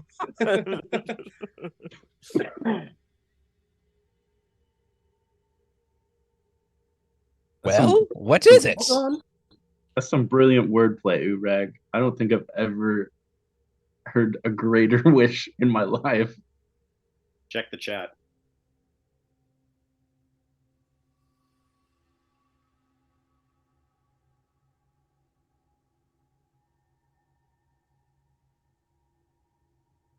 I like it. Do you Yeah. want to do the honors or shall I? Go ahead. I'm going to turn to Arathorn and I'm going to say, we want to use our wish to wish all of our friends who have perished along the way back to life, healthy, hale, and with no memories of their deaths. Is that truly what you wish? Tristan's going to look around the room and say, maybe not what I want particularly, but I think I have the means to make my other wishes come true, and I've learned a lesson from Karzog about being greedy. And if our friends have a second chance at life, I think that would be the way to do things. Very well. He waves his hand, and you see on the far end of the room a doorway with a circular rainbow at its center. As you draw closer, the rainbow fades and is replaced with a view of a room, as though you were looking through a window or a doorway. On the other side, you can see a long hall of stone, and to the left and right, a pool of water. This place is a place that you have been before, the Runewell of Wrath, below Sandpoint, where Arathone blessed your weapons with the rune-slaying magic. Pass through the gates, and your wish will be granted. Can we bring you with? And Urag waves the staff again. So with a flick of his wrist, the staff disintegrates in your hand and then reappears in his. If you can shake my hand, yes. Urag reaches for it and then remembers. It's like, no, this is a trap. And then turns around and walks towards the gate. There follows Urag. I'll follow behind too. I'm going to look at Arathorn and say, thank you. Thank you. And you pass through the gate. Before I pass through the gate, I'm going to take the locket around my neck, rip it off the chain, and chuck it in the lava. Oh, okay. All right.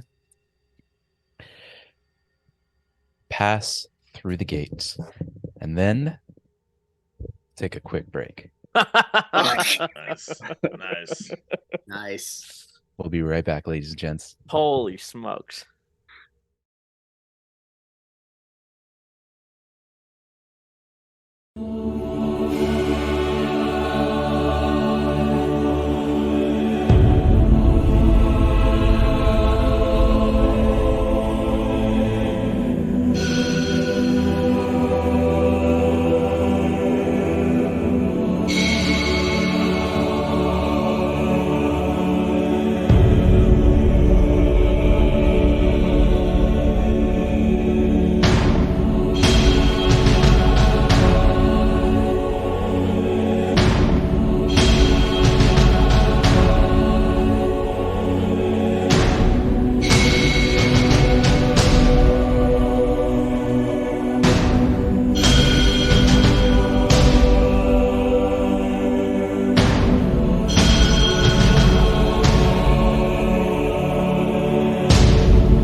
right, and we're back.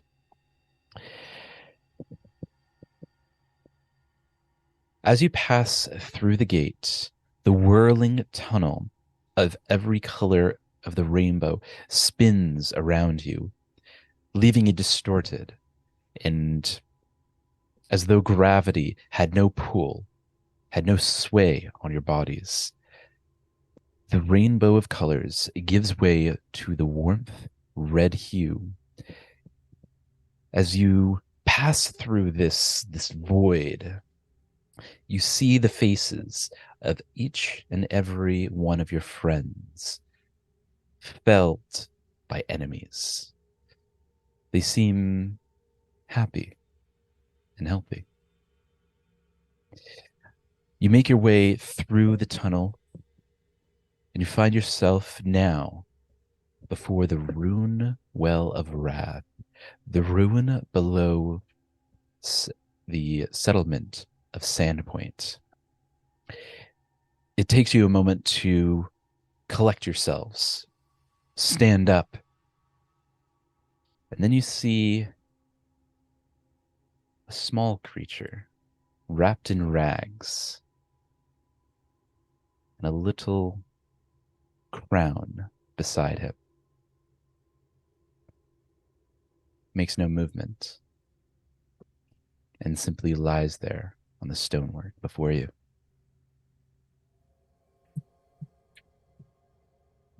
What do you do?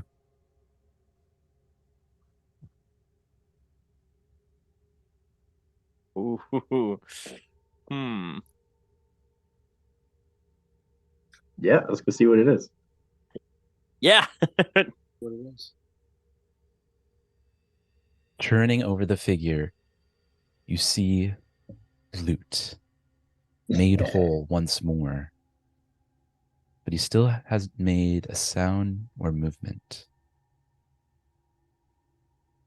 He almost seems cold to the touch.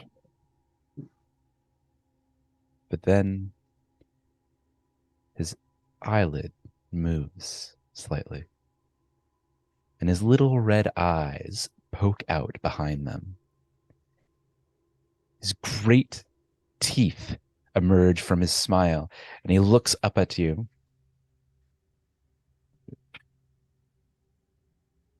Wins! What the fuck happened? You beat the Rune Lord, little buddy. You beat the Rune Lord. I beat the Rune Lord? Heck yeah! Nice. Yeah, you did. Goblin, Oh. you did it all by yourself, too. We all fell in battle. And you are alone, are the reason we are all here. That's right. That's why you guys are alive and I'm alive and we're all good because I'm the freaking hero. Yeah. Big friggin' hero, dude. Big friggin' hero. That's right, little guy, and I pat him on the back a little too aggressively. It's good to see you too, Urag. And he kind of pats you on the thigh because that's about as high as he can reach. What the fuck are we doing down here, though? Where are we? Are we still? Never been here before. Where is this? What is this? I think we're back in the Rune Well of Wrath. So, if I'm correct, we should be back in Sandpoint. Oh shit. Well, I'm freaking hungry. Let's go get some food. I think Beth and Saving the world really works up an appetite. I think Beth and I should long have for a something drink of going this. Was that? What was that? I long for a drink of this fabled Sandpoint Nora that you speak of. Before we do that, I think Beth and has something at the inn you might want to try first. Oh yeah, let's get some drinks. And he kind of scuttles up, very excited. He's very thirsty. Up the stonework stair. And as you emerge, As you emerge from the ruins of the old light, you are greeted by a crowd of familiar faces. The townspeople of Sandpoint. They are in shock and awe of your presence. Then you notice the golden light uh, emanating upwards from the pinnacle of the old light, which jettisons out to the clouds above, breaking the sky in a beautiful rainbow of colors, pushing away the darkened storm clouds from the west. Oh, to the west. The crowd is silent, and all that can be heard is the breaking of the waves and the caw of the seagulls above you. With wide-eyed anticipation, the people of Sandpoint look at you, wondering what news you bring. Tristan is just going to look around the crowd, rub what must be like several days worth of stubble on his face, and just say, "Oh, we did it! We're hungry." The crowd breaks out in cheer. Oh, yeah. The crowd breaks out in cheers and cries joyfully, like you have never seen before. The entire populace lifts you and carries you on their shoulders. A parade is thrown in the town square as an impromptu display of affection. Everybody is crying, "Bless the heroes of Sandpoint! Bless the champions of Arisia!" The parade ends at the Rusty Dragon Tavern and Inn, where Amiko Kaijitsu and her faithful halfling friend Bethana, the elderly Bethana, serve free drinks and meat pies and roasted mushrooms. And to you and to the townsfolk, only after half the patrons' mouths are filled with food and drink do they make requests, tales of your exploits, and the general sounds of jubilation finally begins to calm. The roar begins to dwindle, and the quiet anticipation for the grand fables and stories of your adventures. These townsfolk look to you now as true heroes of Sandpoint. You relish them with your grand tales, and they just buy you drinks the entire night. Until finally, the crowd dwindles, and all that remains are the four of you sitting at a table, enjoying the many drinks and free food before you. Having now saved Sandpoint and saved Varisia, what's next?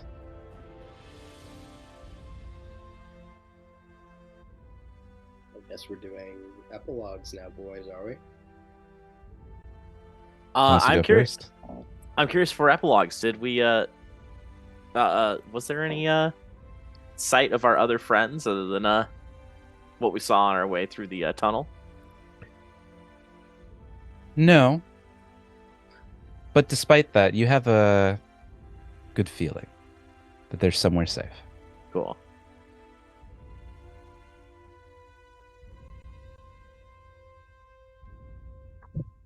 Who'd like to go All right. first?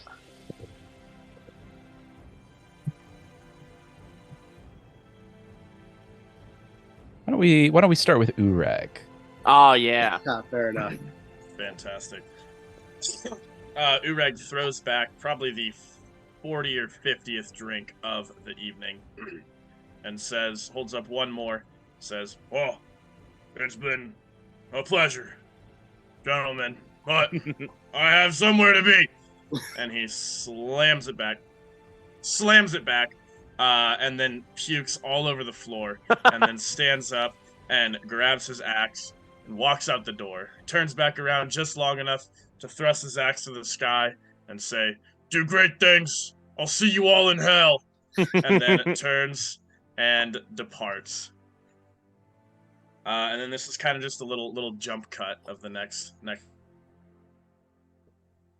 Oh shit! His Oh no. no.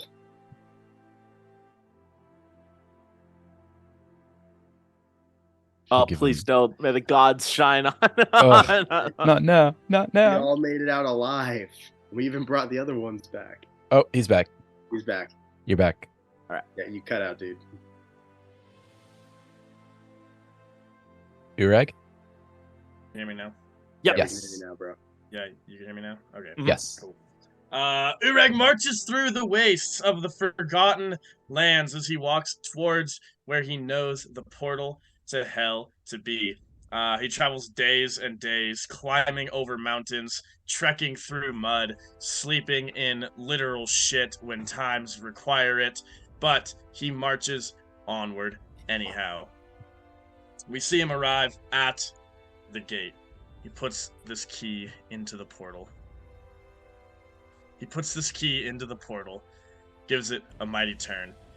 The frame of this portal begins to light up, first red at the edges, moving inward, turning orange and yellow and all shades of evil and scary colors. And then it turns with a flash into a full-sized portal.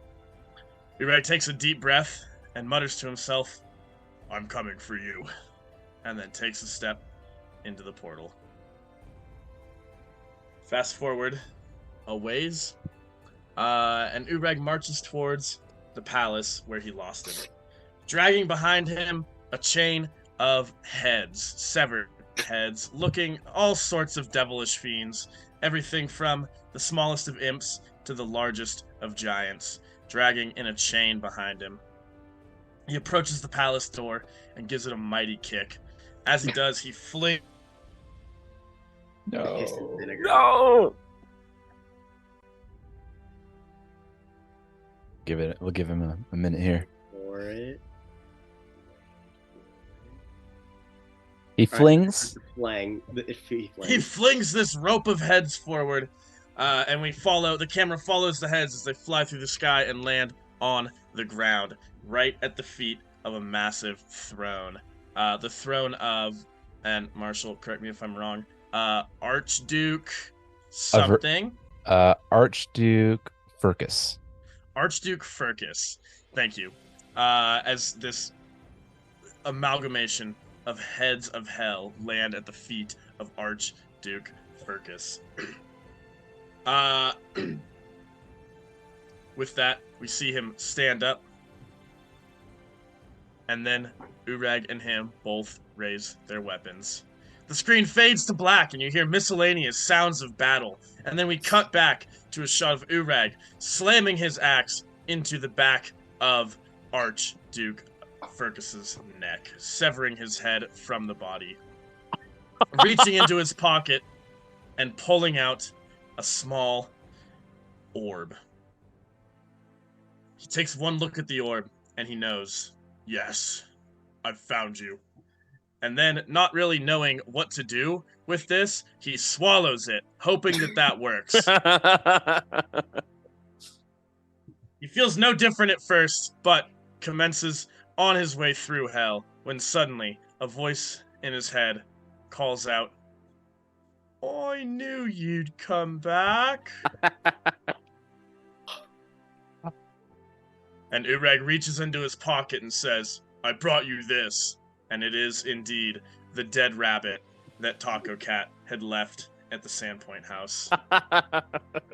"Now, friend, we have worlds to slay and people to save, yes?" "Oi, that's right, Urag. I'm glad we're still a team." "Onward through hell, then." As Urag and Taco Cat proceed to march endlessly through the plains of hell. To this day, no one knows quite where they ended up, which level of hell they're on, or quite their whereabouts, but Urag and Taco Cat, working in tandem, are now demolishing evil and freeing the innocent in hell. Oh, I love it. I knew he was a good guy deep down. Shaking. Oh, he's not a good guy. Taco Cat's a good guy, and they learn how to work together. Excellent. That was fantastic. Very Fuck, good. yes. Like, yeah, dude. All right. Why don't we hear from, unless anyone wants to volunteer. It's like school all over again. I I think you're gonna have to pick him out, Teach. All right. Garrett, do you have one for Yeah, Feld's John? that's pretty ideal. Nobody can follow up that, so mine would be very simple, very easy. John had no life other than this. This was his entire life's ambition. And looking back in the final moments, maybe he realizes that he really was just a failure. He failed on his initial quest to even find Karzog. He failed his wife, who he allowed to get slain, and he couldn't even kill the rest of them. Not even on his final mission from Savannah herself and from the god in hell, which told him that he had to kill y'all, which was perfect. He already had to. And even on that, his life's ambition, making Karzog rise from their grave, he failed. And that was all. I do have stuff for Mukduk and Kaj if they're alive in the normal world as people. Yes. Yeah. All right. Go, what would be going on with them? Yeah. So Kaj, awakening, hopefully not underwater still, but no, he was out of the water. All right. So he awakens. They all got transported back to Sandpoint. Oh, okay. So he awakens. No, they did Eventually finds out what has happened. Discovers Magnamar is destroyed, and is like, well, I guess I'll just continue my work. And with whatever gold he can steal, he buys him. He starts renting out a little alchemist shop and continues going to work, trying to end the logging industry with his alchemic potion that he knows he can make. He might or might not succeed at this, but eventually I imagine he'll have to go out in search of a truly great, maybe up-and-coming alchemist that might be known for inventing wacky and kooky things that have never been done before. Meanwhile, Mukduk Sr., he realizes that he saved the Sandpoint 6 and none of this could have been done without him. He killed the great, powerful head slicer that would have gotten everybody else and goes on to tell tales and score women thanks to him saving the saviors of the world. That is the ultimate. Yes. I'm a friend of a friend, right there. Fuck yes. Yeah. Fuck yes. Yeah. All right. That's it. Why don't we hear from Tyler? Would you like to go next? Sure. Do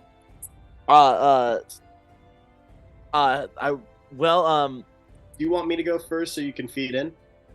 Either way, I'm good either way. The only thing I was gonna request, if possible, Marshall, you don't have to, or if you can't, no worries. It's not too big a deal, but I'm curious if we could play some little spookier theme. It's a little spookier music theme. for his for Roland's post game. This I got. Yeah. Hold on. Let's go with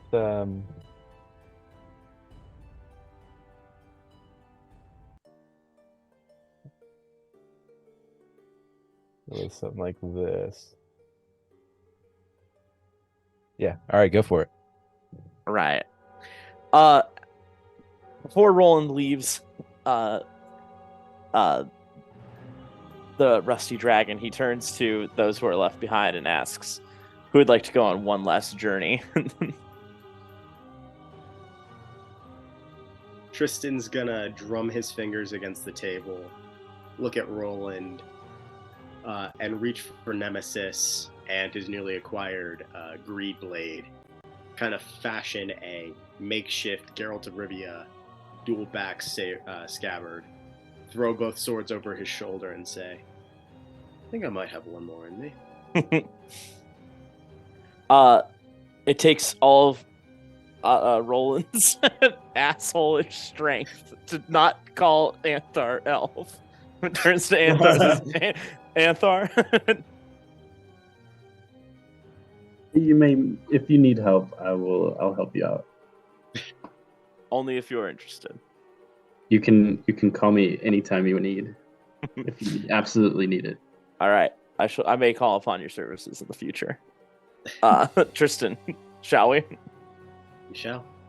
And with Tristan and his book in hand, Roland sets out for his final quest for revenge. Cut to some time later. All right. 30 men sat in the grand chamber. A roaring log fire and several golden chandeliers lit the otherwise pitch-black room. Each sat in a grand oak chair around an enormous mahogany wooden table. Clothed in ceremonial robes and outrageous white powdered wigs, the group dared not speak as they stared in disbelief at the being encased in bandages who held their leader by the throat. The bandaged cadaver brandished a serrated knife that pierced into the wrinkles of the leader's time-weary neck. The silence dissipated when a deep, bellowing voice from one of the dignitaries proclaimed, "What the hell do you think you're doing? Release him immediately!" The trespasser laughed. The raspy cackle filled every corner of the room. Not one of the prestigious men could make out the stranger's face. The bandages wrapped around the figure covered every inch of his flesh. The only human quality were the bloodshot crimson eyes that peered out of the blood and mud-stained medical cloth. A hoarse voice expelled itself from the captor's throat as he had finished laughing. "Gentlemen, I think you know quite well who I am and what I'm doing here. Most of you probably never expected me to show up, but when I make a promise, I always keep it." The leader whimpered as the knife continued to dig into his throat. "Mr. West here was the one who hired me to procure the item your little club wanted so bad. After all this time, and you still haven't even used it. I'm disappointed. After all the trouble I went through, and it just sits to collect dust along with the rest of you." A short, respectable member of the group gasped in shock. "Mr. Callum, I don't believe any of us expected to see or hear from you ever again." The bandaged man stared intently at the man who dared to speak. "Well, I am touched. I would never have expected you, of all people, Mr. Lawrence, to remember who I am. The last time we spoke, I think you referred to me as a opportunistic gutter rat, or something to that effect. Bravo, though, you are correct." The fire reflected off the glasses of Mr. Lawrence as he gathered his wits before responding to the man he thought was long dead. "I think we speak for the group when I say that I believed Wesley sent you on a fool's errand. Nothing more, nothing less. I never thought it possible that you could find the book. And when it came into possession, well, we thought its power would be better contained than used." "Oh, it's quite real, Mr. Lawrence. I understand the hesitation to use something that you couldn't possibly begin to understand. The book contains all the answers you decrepit bastards could ever want about the afterlife. You're all edging closer to the abyss, and with that comes the unrelenting desire to know what happens after you die. Curiosity got the better of me, and now I know the answers you so desperately seek. Let me tell you from a personal experience. It isn't what I expected. It certainly won't be what you wanted." Roland ripped the book out of the arthritic hands of the once noble individual. His hands rattled violently as he uncovered the silk packaging and lifted the unwrapped parcel for the entire chamber to see. There it was, the unmistakable side of the book the group had searched and hidden away so well for all these years. They began to speak in hushed whispers, sounds of disbelief and excitement mixed through the group, until West broke the chatter. "For God's sake, Mr. Callum, what are you doing?" Roland patted West on the back in a congratulatory fashion. "Well, Mr. West, I have a very strict appointment to keep, one I have held off for far too long on my own adventures. If you wouldn't mind, would you read some of this out loud for everyone to hear?" West silently as he stared longingly at the hideous, flesh-covered text, examined the stitched, skin-bound cover. The flesh was old and tanned, but was soft to the touch, almost as if it was still attached to some living being. "Hurry, Mr. West, my patience is limited." Roland opened the book as the foul stench of rotting death and iron filled the air. The smell afflicted everyone in the room as they stared in morbid fascination. Every instinct to run flared up in the officials, but the intoxicating desire for knowledge kept them from moving a muscle. Wes looked at the blood-stained pages and placed his fingers on the text. His hand shot away from the page. He had rubbed his fingers together. As the blood of the text stuck to his fingers, it was still fresh. What is this, man? Release me at once.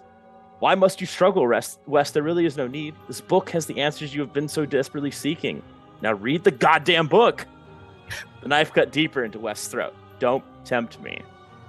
Wes took a deep breath and began to read. All manner of life has always questioned what awaits us when death arrives. In reading this answer, it will be given. It's not what we hoped, and may the gods have mercy on your souls. With that, Roland released the knife from the old man's throat and pushed him to the oak table. Roland unraveled the bandages starting from his face and stood in front of the group as they began to scream in horror. Nothing remained of his skin as he stood naked and bloody in front of the group. Every man rushed for the large metal doors, pushing and trampling their fellow society members in the process of trying to run for the exit that would lead to safety. The mass crowd stopped as a warrior clad in armor and with shimmering eyes stepped in front of the door, sword drawn, with the sight of freshly drawn blood shimmering on the blade.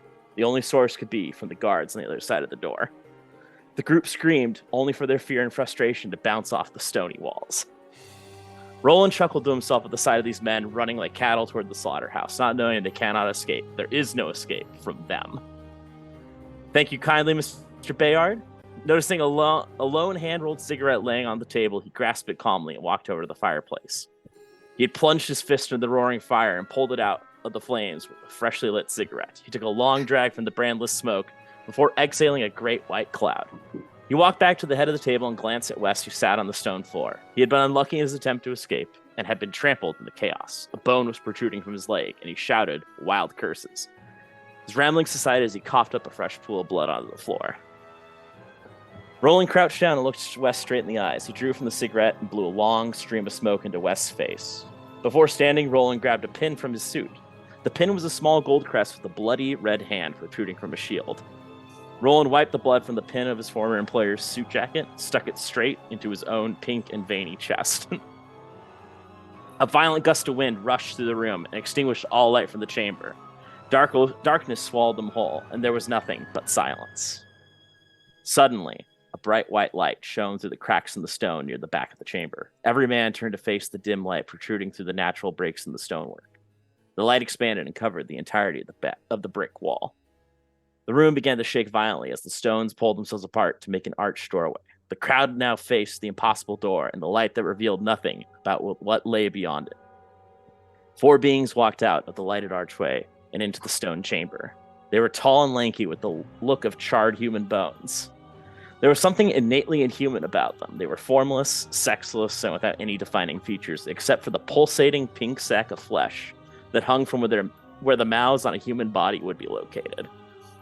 An unintelligible garble was heard emanating from the beings. They directed their attention at Roland, who was kneeling near Wes' crippled body. The fleshy sacks began to pull back against the figures as it engulfed their bodies of the 4 beings. The flesh covered every inch of their bony forms and soon began to mold into human-like features. The faces and bodies of the creatures became more intricate. They stood facing the crowd in their naked human forms, 2 male and 2 female. All 4 of the beings were hairless and no signs of age or wear on their bodies and blanky, milky, white eyes. One of the women stood at the head of the group and talked directly to Roland. You've done well, Roland. You took your time, but nonetheless, you will be handsomely rewarded for your efforts. The woman had a deep and undefined voice. It was neither male nor female sounding, but had an ancient and booming cadence. Lawrence pushed to the head of the group society and cleared his throat to speak. Who are you? What is it that you want? One of the males began stepping forward and looked directly at Lawrence. We have come for you. The collective murmur of confusion crept up over the voices of the men. He cleared his throat and addressed the male figure. Us? What do you want from us? The other female figure moved forward and addressed the men. We have come for you. Your petty inquiries led to the doors of death. You and the man you employed caused the death of our followers. But it is you who sent him on this mission. You knocked at the door. We have answered, and you will come with us.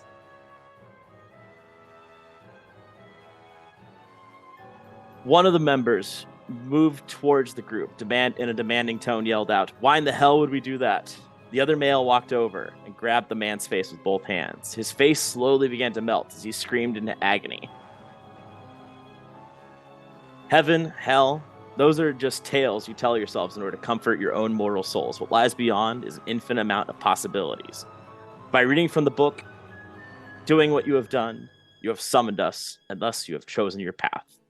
The being removed his hands from the molten skin as the man staggered back, fell to the floor, clutching the remains of his once handsome face. All right. Sorry, I feel like I'm taking forever, guys. I didn't No, really you're take fine. this long. Dude, go. Okay. All right. The four beings walked back into the light. Without hesitation, the bodies of the members began forcibly moving forward. Only Roland, West, and Tristan were stable in their spots. The massive bodies inched closer to the doorway, and it was Mr. Lawrence who had passed through first within the light, and he disappeared into the abyss. In a matter of moments, only Roland, Tristan, and West remained. Roland put out his cigarette on Lawrence's own arm and flicked the remaining ash into the air. He grabbed the book off the table and turned to address him. "This is it. This is the end of your miserable existence. You and your cult, and the start of a new world of pain and suffering. Welcome to the other side, Mr. Lawrence." Roland grabbed him by the leg and flung his broken body towards the light. The light pulled at the frail man as it soon engulfed him, as his hideous, inhuman screams faded into the light. Only one of the beings stayed behind. Its blanky, milky eyes stared up at the fleshy mess of Roland. "You have lived up to your end of the bargain, and as such, we must live up to ours." With a snap of its fingers, Roland fell to the ground in pure agony. Every nerve, every sense went into overdrive.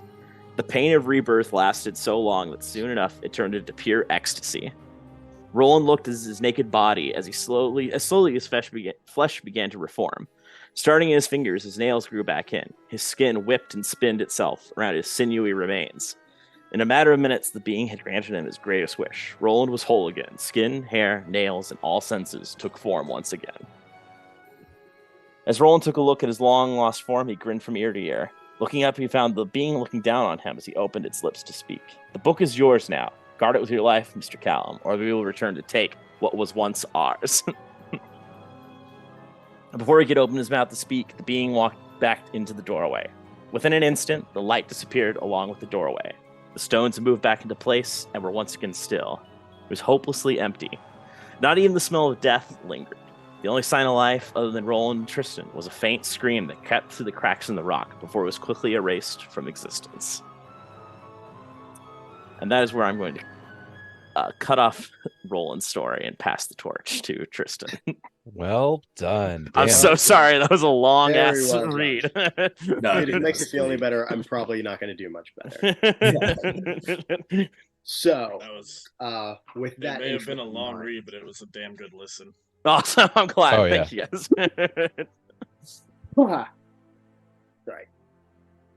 Well, Tristan, did you say you wanted to go next? Or Yeah. So before Tristan exits the inn, he's gonna stop and put a hand on Anthar's shoulder, and lowly and elvish, so only they can hear.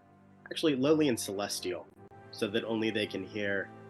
He's going to say, "Thank you, brother," and then just kind of squeeze his shoulder and then walk away, following Roland into what we just heard, a bloody murder.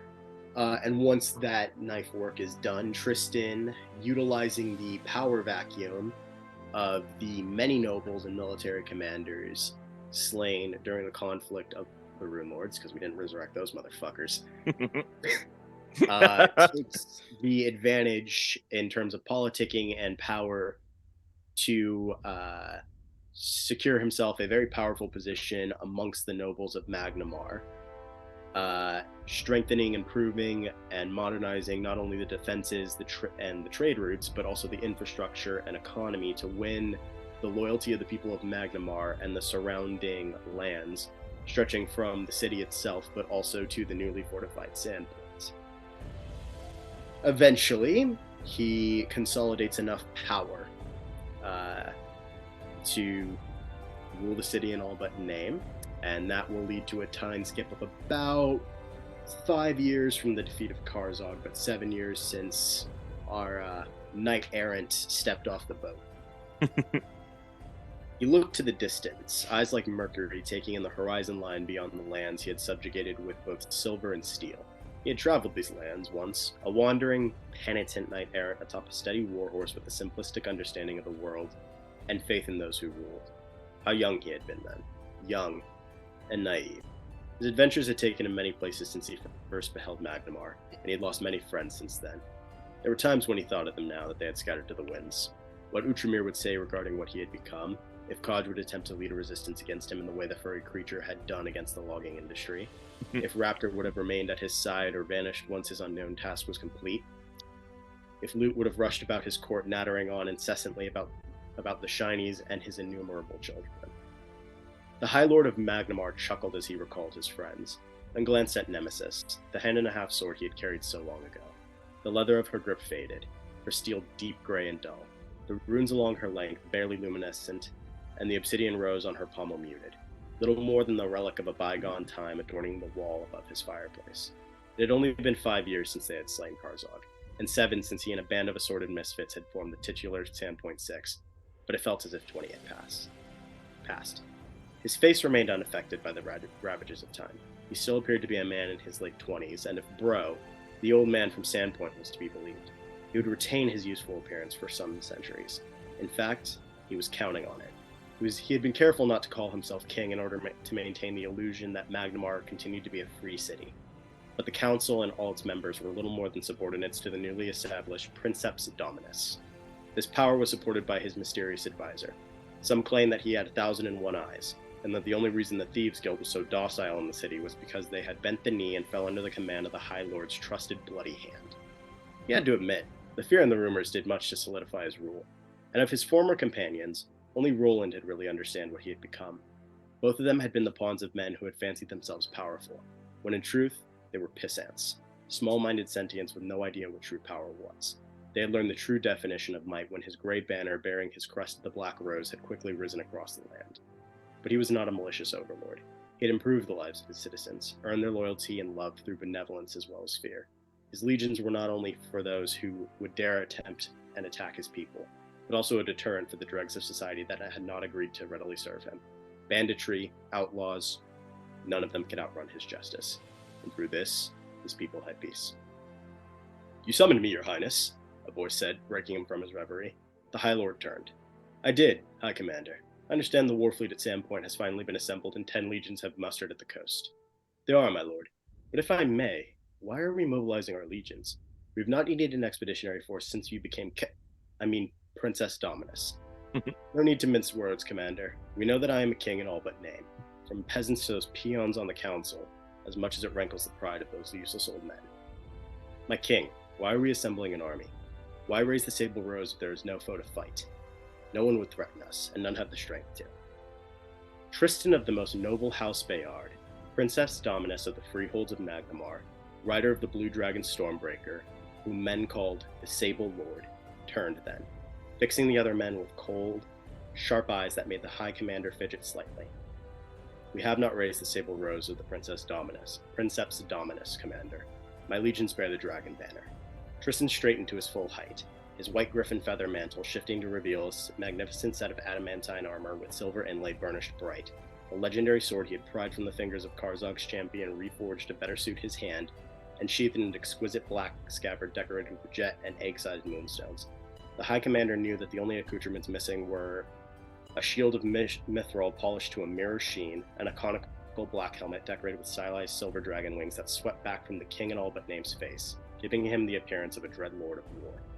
The High Lord spoke with the tone, like the rasp of a blade against the chafe of a scabbard before it was unsheathed for bloody purpose, yet simultaneously soft, if crooning. "We have raised the standard of my family's dragon, Commander," he repeated. "The black dragon of House Bayard shall announce to Flurnia that I, her son, her scorned, her scourge, her savior, and her sovereign, her long-awaited bright king, is coming home." Hell yeah. Hell yeah. Well done. Well done. Thank you. Where is that in the world? Huh? Where is that in the It's off the world? coast of Erysia. Okay. Sick. So, like, Legitimately, in the high seas area, then, right? Legitimately, Tristan has, to summarize this, basically in the chaos of all the missing authority figures, Tristan kind of seized power for himself, established himself in the same way that Augustus took over the Roman Republic, and then eventually pulled a William the Conqueror and just annexed all of that territory from Magnamar to Sandpoint. And essentially, what we're seeing right now is the beginning of his conquest into Falernia to add that to the kingdom. Wow. Hell yeah. Our boy's going full William the Conqueror or Aegon Targaryen. Hell yeah. Hell yeah. Hell yes. Well, I think we have one left. Anthar? Right. All right. 8 months go by with no word of Anthar's location. As mysterious as he had joined the Sandpoint Six, he vanished. Legends of the Sandpoint Six and all that they did to rid the evils of Varissia from Karzog's rise for power spread far across Galerion, yet no appearance of Anthar could be found. It is until one day a piece of parchment hung pinned by an arrow far too familiar atop the mouth of a dragon that sits above a tavern known to the locals as the Rusty Dragon. Upon discovering the letter, the owner of the tavern, Amiko Kaijitsu, finds her way atop the roof of the Rusty Dragon, where she pulls the letter off the arrow. And if I could I share my screen with y'all? Ooh. It's gonna break the stream if you do. Can you send it? Can you put it in your player drive and I'll I can. That's fine, actually. if you put it in the player drive, I can put it onto the share screen. Okay, it is in the player drive. It should be labeled epilogue win. Okay, give me a moment here. Only for instant. Epilogue win. Yeah. Okay. I'm a very simple person. Yeah.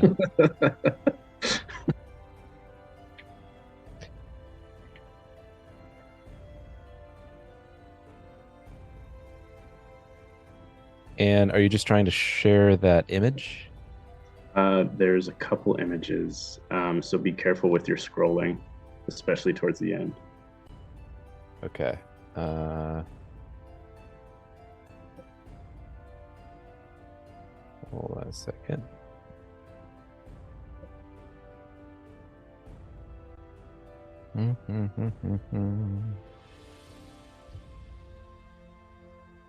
Okay, so I'm just going to share that. You just want the image up right now. Is that right? Yeah, that'll be fine. Okay.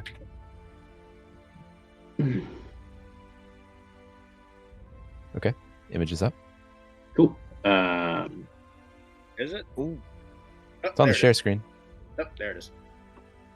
So she opens up the letter. Opening up the letter, she breaks a sigil stamped on the letter of the following image, and it reads, Amiko Kaijitsu, I hope this letter finds you well. By now you likely have heard all the detailed stories of how he defeated Karzog and his followers from their evil plot to rule Varissia. I'm happy to solidify that the stories are true. However, it did not happen without a monumental cost. Kaj, Raptor, Mukduk, Outramir, and Lucy's souls can finally rest easy, knowing their sacrifice to this cause did not go in vain. Among the living, Tristan has his sights on righting the wrongs of unjust rulers, hoping to establish his own kingdom someday. I have no doubt that he will protect those who seek his help and will smite the evils that lurk in these lands. Urag has found himself in angst to revisit the realms of hell and reclaiming that which is rightfully his. The chaos that is before him could not be met with further content, as I'm sure it will not be the last time we see of him. The last I heard of Roland was his account towards settling a couple scores. Not to worry, though, the dangers that lie in Roland's path are sure to mean no harm to the ones he truly cares about. John, however, could not escape Karzog's greed for power. It is to my displeasure to share with you that John pitted his ambitions for rulership against the Sandpoint Six. His alignment with Karzog left him with no choice but to continue in the defense of Varissia and what the Sandpoint Six stood for. With his refusal to pull away from Karzog's grasp on him, it was with an unsettling reluctance John was slain. As for me, a swiftness calls me towards eliminating those who lurk in the shadows, that seek out plans to manipulate diplomats to do their bidding. In doing so, I have joined the Twilight Talons branch of the Eagle Knights of the land of Andoran, where I have gathered my most trusted agents to go to the land of Ustalav, the land of horrors, and rid the evils of the wizard Lich King Tar Bafong, the Whispering Tyrant. The land may seem fine for now, but the brightest lights cast the darkest shadows. I shall remain in contact as I have rejoined with an old friend, one I'm sure you will remember well. And at the bottom, it is signed Anthar, with two footsteps of a bird, and within the parchment, a feather does fall out. Hey! Yo!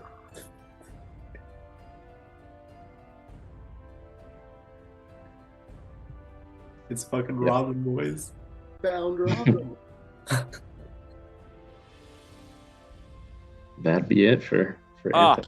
Wow. Hell yeah. Awesome.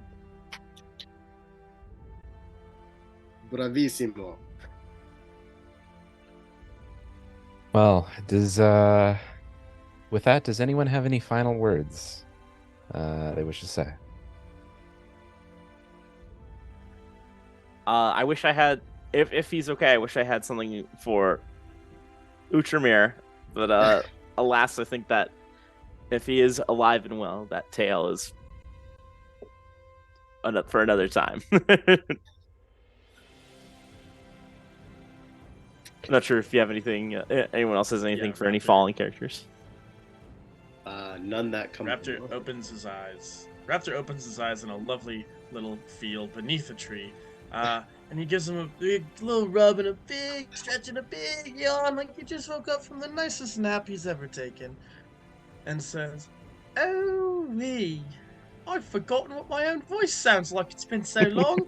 Anyhow, and he looks around and then reaches into his pocket and feels a vial of Holgill and says, "Ooh."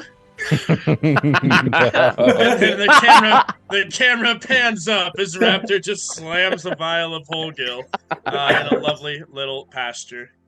Sometimes they never learn. Oh, that's too funny. I fucking love that. Oh my god. Someone had to. Well, with that, thank you so much to those watching now and to those watching later. Until campaign 2. Stay tuned. Campaign 2. It's been a hell of a 2 year. yo. Hell yes. Holidays, whatever you celebrate, share it with loved ones. And if you can't make it to your own tables these times, we're glad to have you at ours. Yes. Signing off. Thank you.